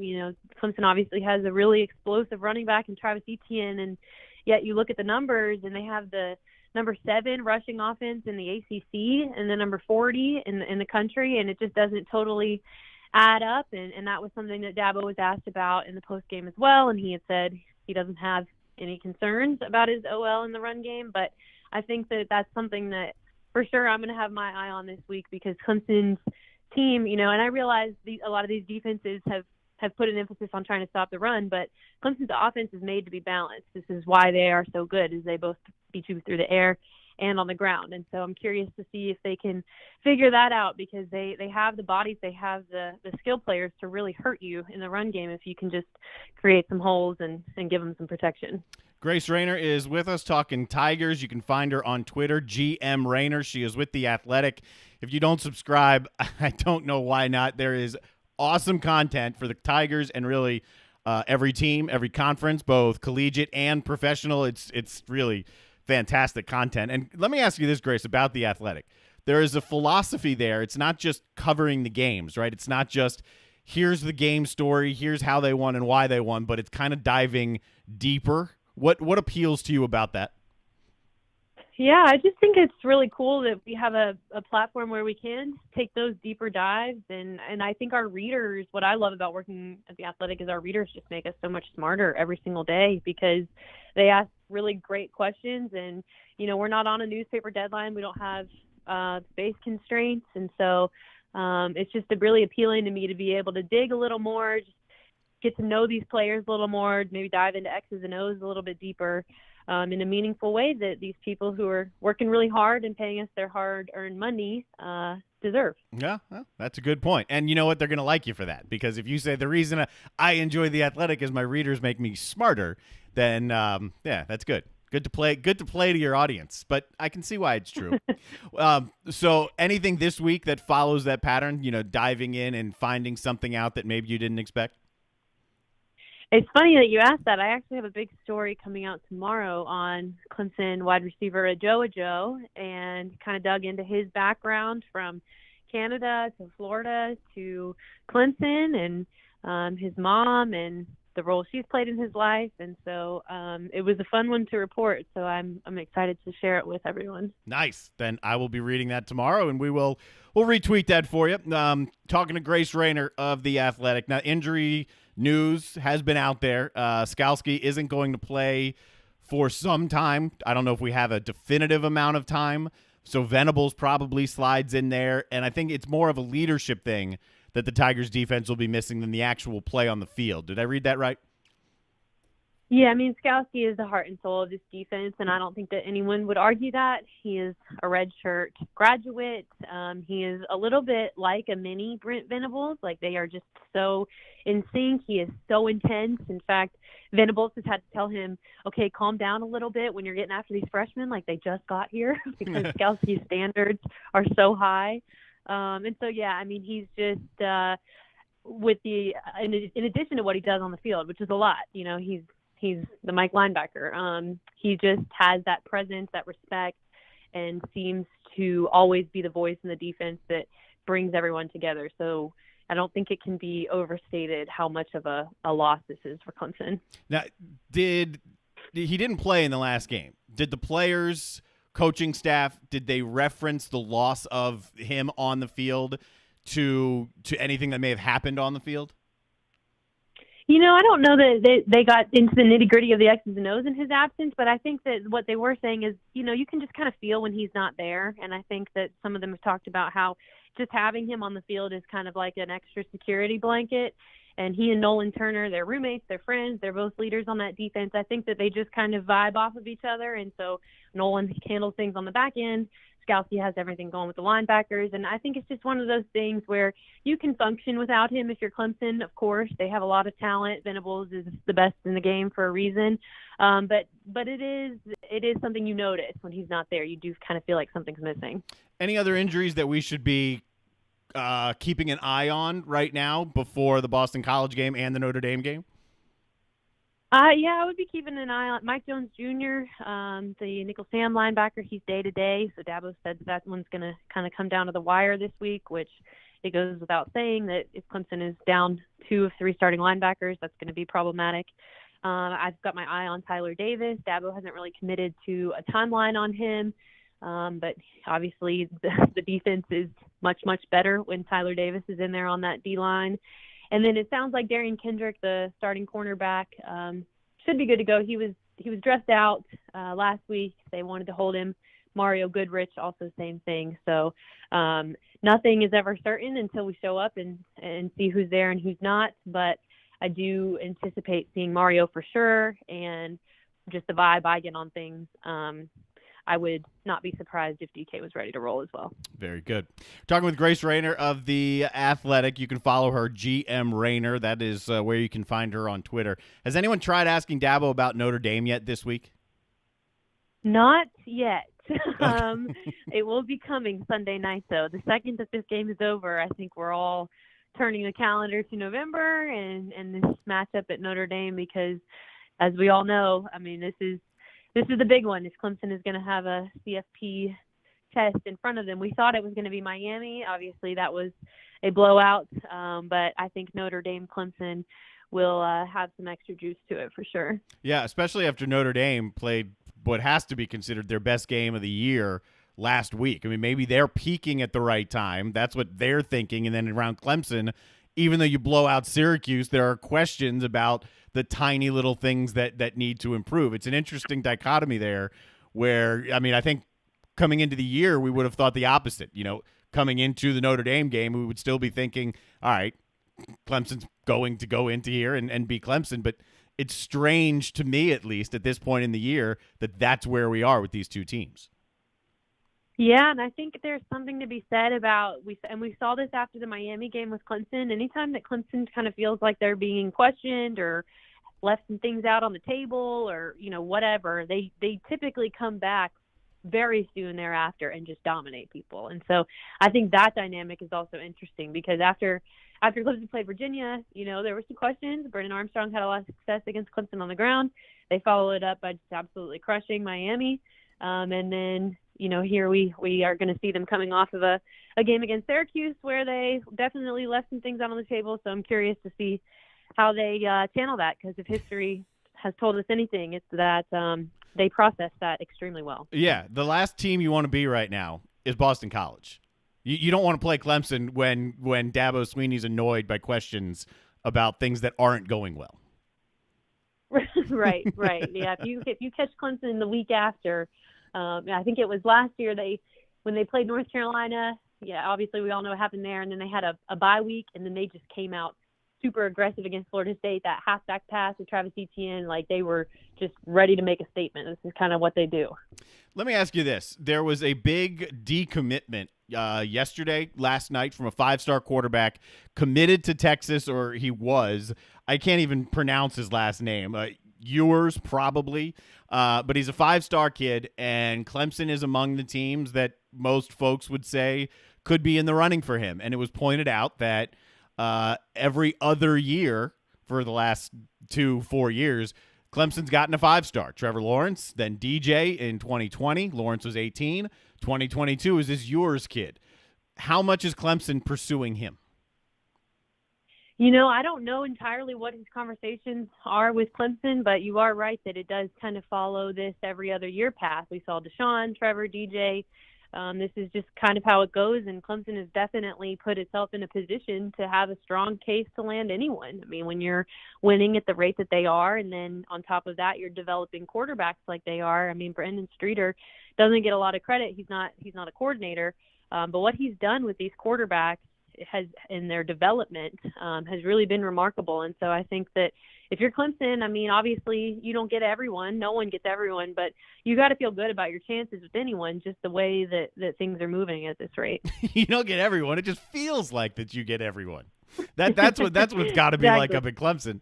Have you done any stuff with the basketball team yet? Talk to Brad Brownell a little bit, because while it's starting to get going, it's also feeling like you're kind of spinning your wheels in quicksand a little bit. But have you talked to him a little bit about basketball season yet? We have not really gotten into basketball, no. I mean, it's just been kind of football. I know that obviously the beginning of college basketball season is, in my opinion, the most magical time of the year when you have that crossover between football and basketball, and you got some of these big tournaments coming up, but we haven't really dug into basketball quite yet. Grace, I love college basketball. I mean, it's one of my favorite things, and I don't know what's going to happen this year. I don't know how the schedules are going to look. I was talking with David Cloninger, the Post and Courier, a little while ago, and he thinks the reason South Carolina's schedule isn't out yet when it should have been, and we expected it to be, is because there may be some talk behind the scenes of rolling everything back and going to like an all-SEC schedule, kind of like we've seen around the football landscape. There's so much unknown in basketball right now. It's hard to really dive into it when you're in the midst of what could be a national championship run for your football team, isn't it? For sure. Yeah. I mean, there's just a lot of unknown. Really, any time of year that basketball season comes up, right as Clemson football is getting into November, which is what they call their championship phase, is a really hectic and chaotic one to begin with. And then you throw a global pandemic on top of that, and it is just fun, unprecedented.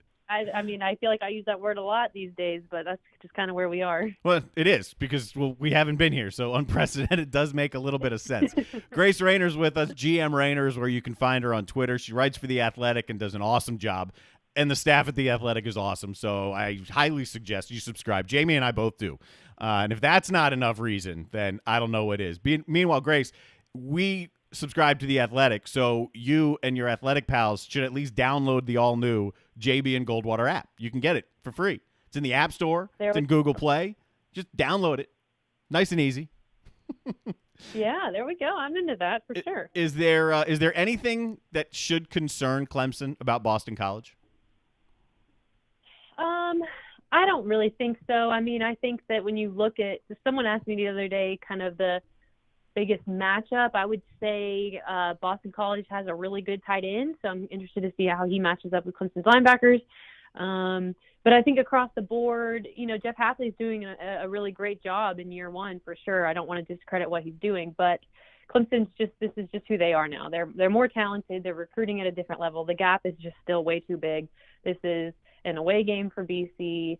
So I am interested to see kind of what the tight end does. They definitely make sure to get him the ball. He's a big physical guy who uses his length well. I think he's averaging around 75 receiving yards per game. So that's going to be something I have my eye on. But outside of that, I think that Clemson rolls through this one pretty easily. Yeah, it's pretty much more about Clemson and what Clemson does. And if they do, as I think a lot of people expect, come out and answer the critics with a near flawless type game like they did against Georgia Tech. I mean, it's more about the Tigers than it is about the opponent. And that might be true almost every week right now, isn't it? I think so. I mean, as we get closer and closer into, okay, it's now November and, you know, we're getting to the point where people are going to start making their CFP cases. I just think that every single week that passes, we can learn something more about Clemson on the larger stage, on the national stage. And so I think it was you who actually might have said this, that if Clemson's going to lose, it's probably going to be because they beat themselves.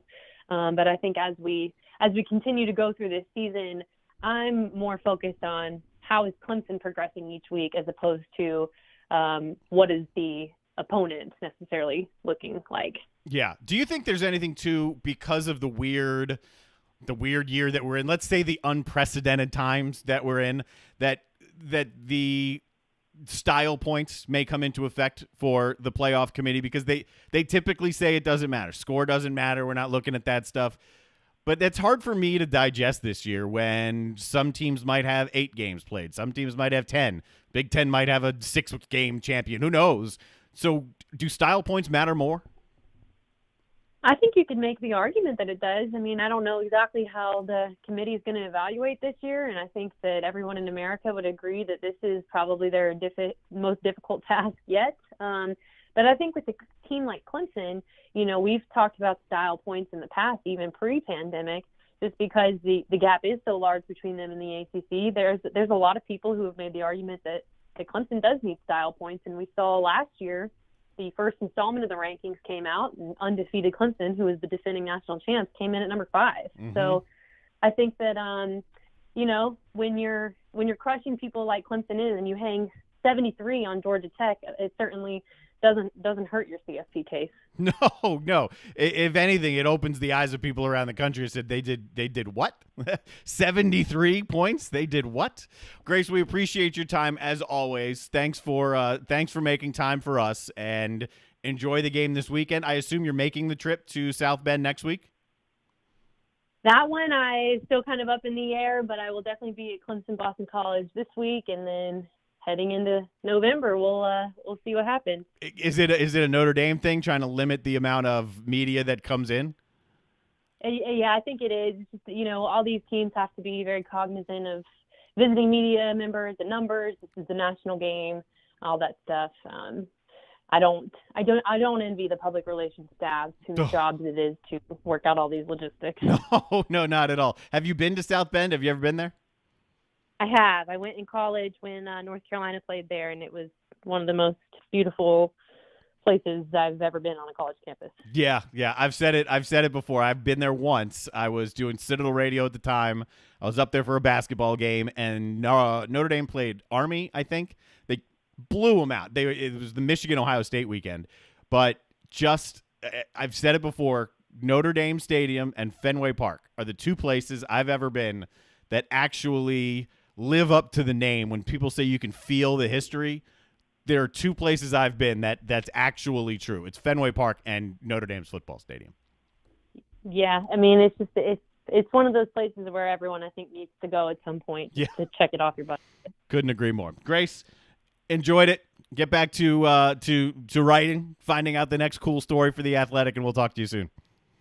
Sounds good. Thank you so much. All right. That's Grace Rayner from The Athletic. You can find her on Twitter, GM Rayner. And again, if you're not subscribed to The Athletic, you should. It's really fantastic stuff. And as she pointed out, it is more about the deep dive. It's more about the stories of how things got to a certain point, who people are, as opposed to just the game type stories. It's a unique format, and it's great. We love it. Also, if you haven't downloaded the JB and Goldwater app, we suggest you do that as well. It's in the App Store.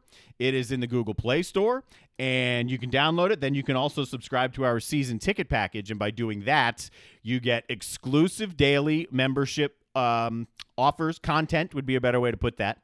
You also get exclusive membership deals and the chance to win really cool stuff like a $250 car detailing package, like gift cards, like rounds of golf at Stono Ferry, part of our Bourbon Club, passes to Patriots Point. All of this stuff is available to our season ticket holders. And tomorrow, if you're a season ticket holder, you'll have a chance for something else that's really, really cool.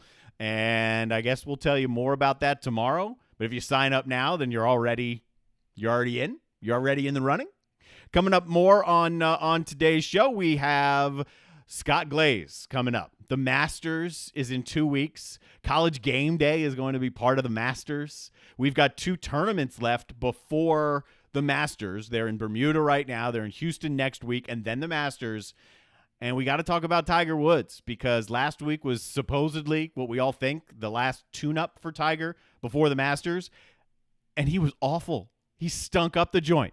I mean, he was so bad he should have just headed to the Dog and Duck and had some drinks at the Bell Hall location, Park West, or on Clements Ferry Road. They remind you at Dog and Duck, the kids' trivia is back. So you take your kid out there, trivia, and then they get stuff. So you don't have to buy them stuff. They can win a gift card to the App Store. They can win a gift card to lots of different places. I mean, Nintendo gift cards. Trust me, Dog and Duck is like stocked up with gift cards for kids. So take them out there to family. I don't know if it's kids bingo, trivia. Either way, it's for the kids, and it could save you money in the end because your kid can win something and you don't have to buy it for them. That's always a good thing. I've learned that in 7 years as a parent. JB and Goldwater Show, driven by Stokes Volkswagen. We are talking golf with Scott Glaze when we bring you back. Is your old car really scary? Does it look dreadful or smell awful? Don't be frightened. There's never been a better time to trade in your spooky old car. Stokes Volkswagen just received a new shipment of the VW Atlas and VW Crossport. But here's what makes that even sweeter. Every new Atlas and Crossport is $3,000 off MSRP. Plus, every 2020 Volkswagen is available with 0% financing. That's right. You get both the huge discount and 0% financing. So if you want to play trick or treat at other dealerships, that's okay. Come see us at Stokes Volkswagen on Ashley Phosphate or visit stokesvw.com. Peace and love at Stokes Speed Dub. Plus tax tag includes $399.50 closing fee. Offer subject to lender approval. Expires month end. The best cheesesteak in Charleston is at DB's Cheesesteaks. JB here. We say it every day, and we mean it. You voted for them. Let DB's Cheesesteaks in Avondale and West Ashley feed your family this football season. Use your favorite delivery app. Have them dropped off before your favorite game. And don't forget the boardwalk fries. They come with the Old Bay seasoning. DB'sCheesesteaks.com for the full menu. Hoagies, hot dogs, burgers, and more. DB's Cheesesteaks, the best cheesesteak in Charleston, the best cheesesteak for football. Family Bingo Night is back. All 3 Dog and Duck locations. Every Monday from 6 to 8 is the perfect time to bring the kids, have dinner, and play bingo. They've upped the prizes with retail store gift cards, gas cards, in-house cash cards, and kid-friendly gift cards like Nintendo, pizza, App Store, and more. Thanks for supporting local businesses like the Dog and Duck in Bell Hall, Park West, and on Clements Ferry Road. What's up, everybody? This is South Carolina singer-songwriter Patrick Davis, and I might live in Nashville, Tennessee now, but guess what? I can always keep up with the news back in South Carolina because I've got the JB and Goldwater Show. Thank you, JB and Darren, for being live, loud, and online. I've been from Tucson to Conquering to Hatchapeta, I told you we have big news coming up tomorrow. Stuff you can win, really cool stuff that you can win. And I've given you a couple of hints on this show. This is one of them. So just digest that one for a second. And again, I recommend downloading the JB and Goldwater app and signing up to be a season ticket holder if you want to win some cool stuff that may or may not be announced tomorrow, or that we can tell you right now about, like the car detailing and the Bourbon Club and gift cards and rounds of golf at Stono Ferry. And that's where we head right now because our buddy Scott Glaze is out at Stono Ferry out in Hollywood right now. And you're getting set for the Masters. It's 2 weeks away, Scott, but we're thinking about it already, aren't we? Oh, my gosh. Yeah. See, the Masters, it just – I mean, I've already got goosebumps, just thinking about it. And the Masters is so strategic in today's day and age of social media that they hold off. They do not post anything throughout the year. But right when we get up close, a couple weeks away from the Masters, they start putting up, of course, these great videos with great music underneath and, have announcements about the tournaments.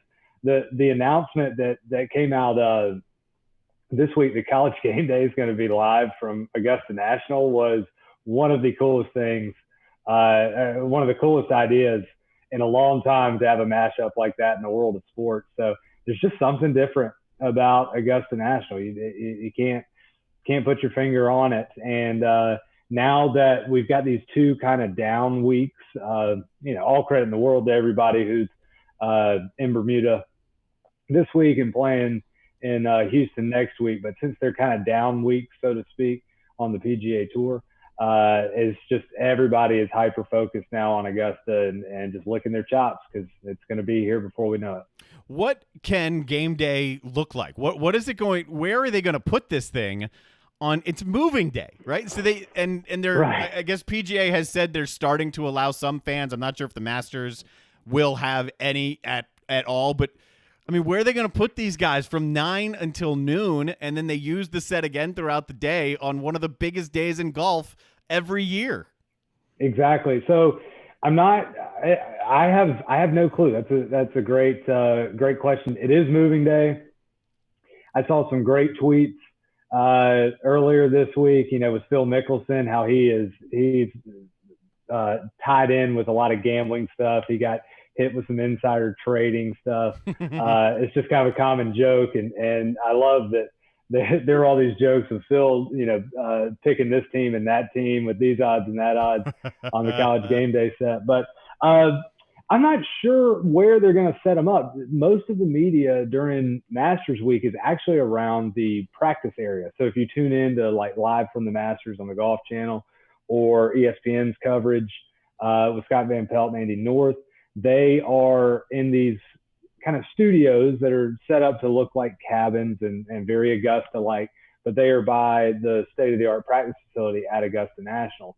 I'm willing to bet, though, that because this is going to be a big deal with game day and there will be no fans at the Masters, I wouldn't be surprised if they put the set maybe near the clubhouse to have that iconic look in the background. I think that would only really just heighten that viewing experience from 9 to 12. But even if they are at the practice facility there, which is a little bit of ways away from the actual first tee and whatnot, I think that it's still going to have quite a buzz and be a tremendous mashup with what's going to be a great college football Saturday and also moving day at the Masters. I think a lot of college football fans saw it and they're like, awesome. Because even the casual golf fan, ones who kind of see it in the periphery, I mean, you know what the Masters is, and you always tune into the Masters, if for nothing else, the views you get from the Masters. So college football fans have largely accepted this idea as just an awesome idea. But in the world of golf, though, is it accepted the same way? Because generally it's a quiet crowd and it's a patron thing when you're down in Augusta. That's true. Now that's a great point, and that's what I'm so interested to see of how they're going to pull that off. Having it there and yeah, it's very. College Game Day can be intense, for lack of a better word. I mean, we're excited. College football, the day's getting underway. Yeah, we're excited about the Masters, but in a different sense. I think it's great. I think it's a win-win for both sports. It's a huge win for ESPN. I think it's going to bring in, more of a casual golf fan that might really be focused on that college football Saturday. Their team might be playing later on with big implications on the line. And it is then going to focus them in on the Masters a little bit, at least in the morning. And it's going to take then for college football and the brands that are these schools that make up the NCAA, it's going to take some golfers that might not be focused on college football and focus them in on that a little bit. It's going to hurt the Golf Channel and their pre-show ratings tremendously. But I think they can make up for it. Yeah, that's a good point. It's going to crush the Golf Channel and their pre-show ratings. But, they've got all week leading up to the Masters also. And then they also have the rest of Saturday and all of Sunday. We're talking to Scott Glaze. He's the head pro out at Stono Ferry. And you're a big Tiger Woods fan, and you expected Tiger to play well last week, and Tiger played better than like two guys. That's it. So is it even reasonable to think that in these 2 weeks before the Masters, Tiger is at anywhere near championship form? It's really tough to say. I don't want to. I certainly am not going to give up on the guy. He just has not really shown us much recently, and I think so much has to go into what Tiger's shown me the last few outings is that a lot has to go into him getting his body in peak performance. The guy has more talent than anyone who's played the game, arguably. And so I think it's physical. A lot of it is physical. He's older, more of a toll on his body, more of a mental toll. There are a lot of reasons. And so I really would love to see Tiger win his 83rd PGA Tour title. That would be a record that would break the tie that he has currently with Sam Snead. I think he deservingly needs to be up there, needs that record. When Tiger won the Masters last year, we, and myself included, were thinking, wow, he's going to now catch Jack Nicklaus. He won the Masters. He's back. And this is the old Tiger and catch those 18 that record of 18 majors. I don't know if that's going to happen anymore. It's just hard for me to wrap my head around Tiger winning 3 more of these things. However, he can do it at Augusta National. He proved it last year. He knows the course better than anyone, and that is so key when it comes to Augusta National. You need to know the golf course. It has more nuances than maybe any other golf course that the Tour visits every year, and that's why Masters champions, they have that knowledge. They pay their dues at Augusta National, and then finally break through. So Tiger does have that. In terms of his golf game, not very good last week. Rounds of 76, 66, 71, 74. I talked last week about how his iron game was actually fairly decent in the 2019-2020 season. Yep. He just did not play in enough events to qualify for those statistical categories. However, last week at Sherwood, the place that he's had tremendous success, hit the ball terribly. He was, much like his score, he was at the bottom of the field in strokes gained tee to green. So was not hitting the ball well. Hopefully he can turn that around. But like I said last week, it's all going to come down to the putter and the short game. And we have not seen that from Tiger. Has not been the typical Tiger that we want to see. However, major championships, they bring out some crazy things. I mean, 2019 was crazy. Tiger Woods won the Masters. So anything is possible. I just know the competitor that Tiger is, he's doing absolutely everything that he can to prepare and be in the best form and have his swing and his game plan in the best shape as it possibly can, so that he can give it his full effort to defend that green jacket. So I'm frustrated like you are, right? I mean, Tiger, when I was growing up, was Tiger Woods, right? And then now you watch him, and he looks older, and I mean he is older. Yeah. You can't really hide that.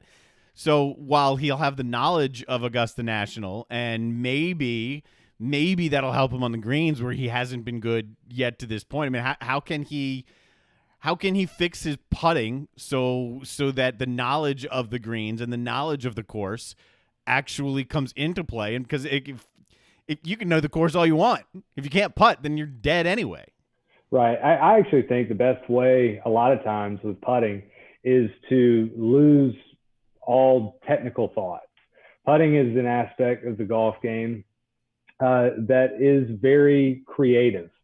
You can make putts in a lot of different ways. You can hit a ball very firm, and it's going to take less break. You can hit a ball very easy, one that's just going to drip over the edge of the hole. If it goes in, it's going to take more break. There's a lot of creativity with that, and there's a lot of feel. Putting, the majority of putting is feel. You have to have good speed. You can't make putts without good speed. I tell my students all the time that speed dictates line on the putting green. So that is one thing that Tiger has been able to do when he has struggled putting, is it's something simple that just clicks for him, and then he fills it up. So I'm sure he's searching for it, but sometimes in that search, you might just have to ditch everything else. You got to ditch all technical thoughts of, stroke length and speed and, the arc of that and make your head hurt. You can get so technical with this game. So I think going into a place that he knows better than anybody else in the field in 2 weeks, and knows, like I said, knows those nuances, just to lose for the next 2 weeks, lose all technical thoughts and just let it flow and just putt like you're a kid again on the putting green. Don't think about all the technical things, let it go, and something I think should click. That's what I would do if I were Tiger. I am not Tiger Woods, but I think that he just needs to get out of his own way a little bit. Anyone who plays golf knows that you can get in your own way quickly. You can start thinking too much. You can start putting too much pressure on yourself, start having way too high of expectations, and then all of a sudden you are playing very poorly. So I think when it comes to the putting green, when it comes to his whole swing, just lose the technical stuff, go back to being Tiger Woods. You're the best golfer on the planet, or once were, and just find it again. It's in there somewhere. Yeah.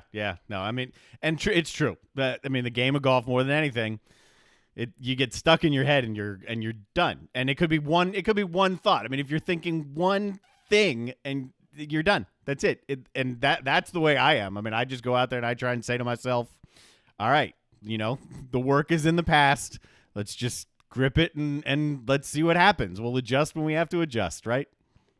Yeah, there's a lot of Dr. Bob Rotel, as a sports psychologist, works a lot with golfers. He has an acronym for kind of getting out of your own way, and it's called TRAC, TRAC, and his target, routine, acceptance, and commitment. And I think acceptance and commitment are two of the biggest things when we play golf. Acceptance, you have to accept what the outcome of any shot is going to be. Right. You have to be able to accept that, because if you can't accept it, then that's when you get in your own way. And then on that same thought is commitment. You have to commit to exactly what you're trying to do. Golf is incredibly mental. It is just you out there. There are no teammates. You got nobody to bail you out. You've got a caddy right there beside you, and you can hash it out through talking to each other or through numbers, as DeChambeau does. But you got nobody that's going to hit the golf shot for you. You got nobody that's going to hit the putt for you. It is just you. Yeah. So there are a lot of things to battle, and it's the frustrating thing about the game. It's also the beautiful thing about the game is that not many like it, and where it's just you out there against the world. Yeah. Talking with Scott Glaze, head pro out at Stono Ferry. You can head out there, play some golf. It's a nice day today. Well, it's windy. It's probably pretty tough out there. Kite, that's for sure. Yeah, it's probably tough out there today. I'll ask you a little bit about Bermuda, but I mean, the field isn't great there, and it's not going to be great in Houston. What do you expect, though, from DeChambeau when we get to the Masters? So DeChambeau, let's see, I had this down here.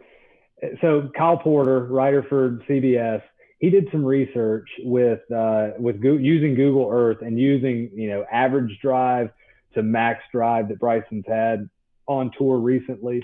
And he, by his math, he does not think that DeChambeau will have more. He will only have more than a 9-iron into the green 3 times around, which is ridiculous. Right. So he'll have a 9-iron or wedges for basically 15 of his approaches, or on a par 3, a tee shot, which is absurd. We've never seen that at Augusta National. However, a couple of tidbits, I think, that are maybe anti-distance, anti-Bryson dominating this golf tournament.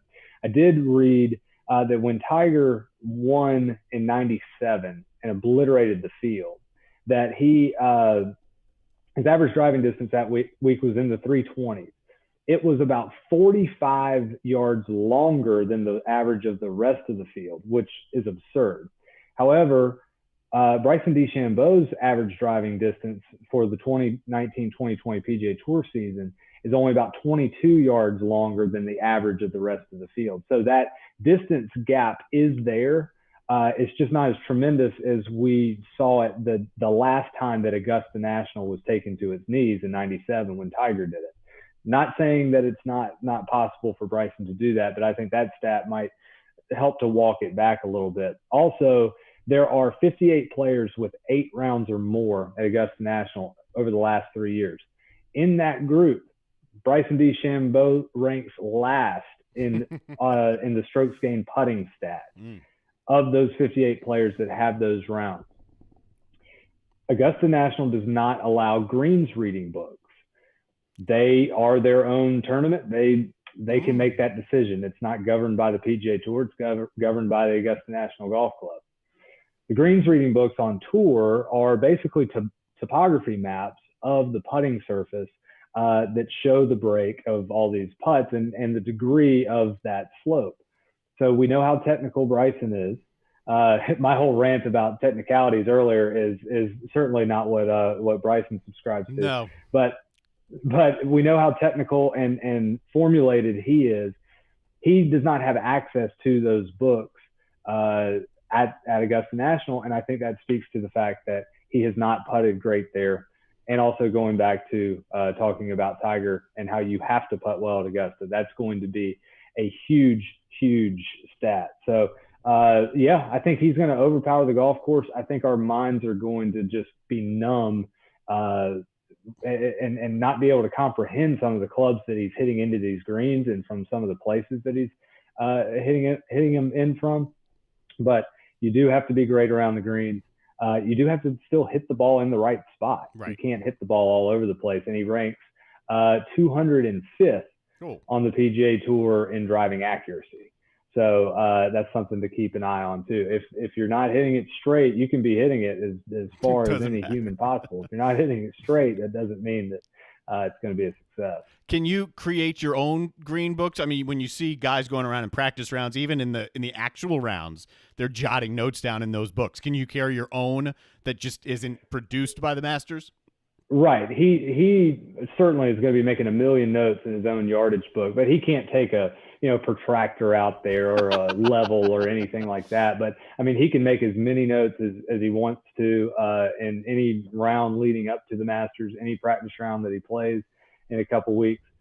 He can fill that thing with his own personal notes, and a lot of guys do. Whether it's certain lines that they want to take, they might pick out a tree that's a really good line on a certain hole, or certain swing thoughts. They'll put those in the book. So he certainly can, but it is not generated to the exact number with lasers and levels and all that these greens books typically are. So it'd be all generated off of his own feel. Okay. So before we get to, I think we're on 18 when we're talking about Stono Ferry. Before we do that, how about a pick for Bermuda? Bermuda, I'm going back with Will Zalatoris. I picked him a few weeks ago. Young guy. He first on the Korn Ferry Tour money list this year. Will be on the PGA Tour full time now in the 2020-2021 season. Great player who can really fill it up. Great ball striker, which is what you're going to need in Bermuda, where it can get windy and the course is pretty tight. You're not going to be able to just play that bomb and gouge game. So he's going to need to keep the ball in play. And that's why I'm taking Zalatoris. And he's one of those young guys that I think is really going to break through. And another thing to watch in Bermuda is we got 9 guys with South Carolina ties in the field, whether that's whether they played college golf in South Carolina, are from South Carolina, or currently reside in South Carolina. So I think that's a good little tidbit for the PGA Tour this week. Yeah, that is pretty cool. Take us through hole number 18 at Stono Ferry. So we are to 18, which is named Independence, which, as we have talked about throughout the past several months, talking about every hole, there is a lot of history here in terms of the country's independence. And so 18 is rightfully named for that. It's 342 yards from the back tees, so not very long, 248 from the front tees. And then we have those 8 different tees total with combo tees, so you can really hone in and find the right place to play out here. This is the home of our iconic island green. We finish with an island green here at Stono Ferry. Short hole, like I said, longer players are going to lay up off the tee so they don't hit the ball in the water. 270 yards roughly from the tips to put the ball in the water. You have oak trees lining the right side of the fairway, which kind of creep into and hang over that right side of the fairway. So you want to stay away from that. You want to hit the ball down the middle, maybe hug the left side a little bit. On the left, we do have some moguls and some hills over there, and there is out of bounds if you go too far left.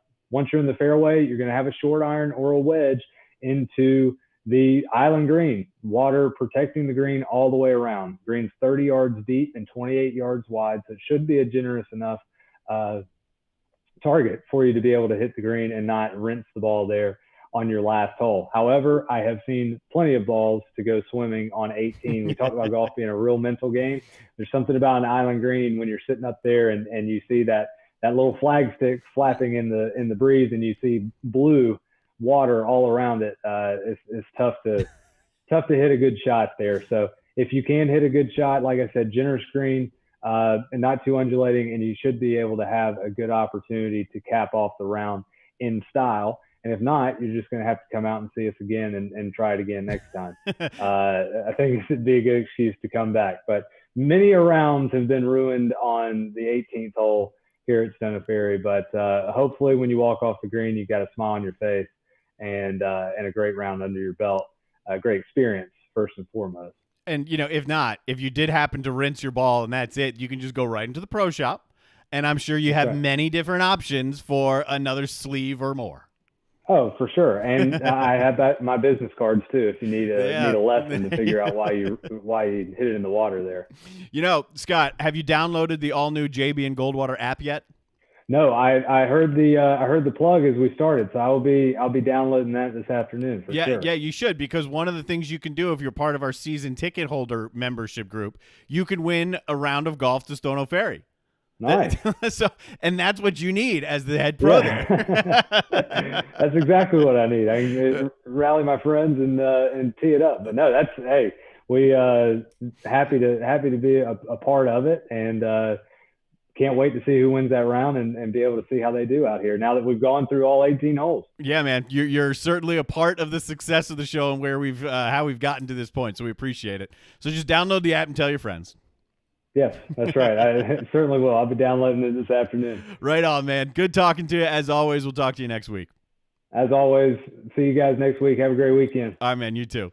That is Scott Glaze, the head golf professional out at Stono Ferry Golf. We just told you about the app. It is available in the App Store. It's also available in Google Play as well. And you can just download it there, and that's the best way to watch the show, to listen to the show.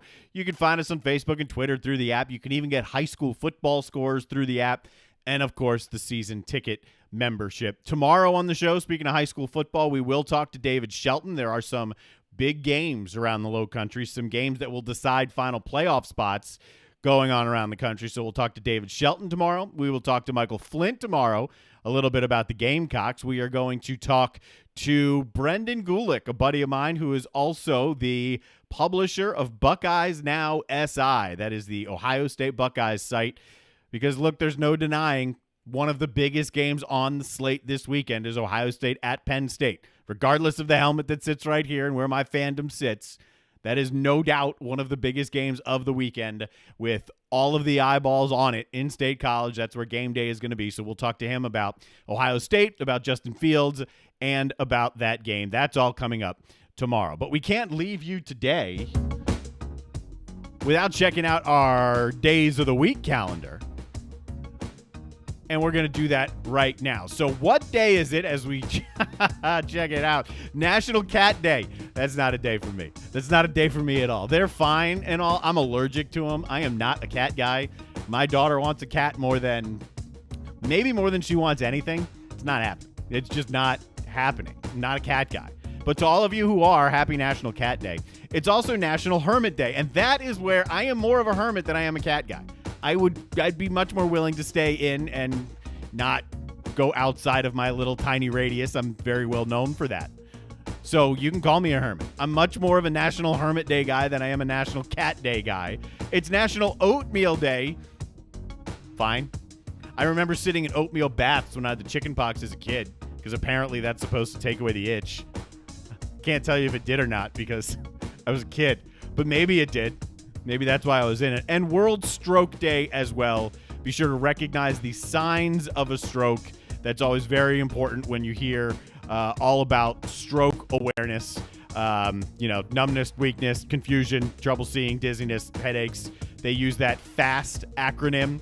Facial weakness, arm weakness, speech difficulty, time loss. FAST. Recognize the signs of a stroke quickly. That way you can ideally limit the damage of said strokes. So that's our look at the National Days calendar on this October 29th, 2020.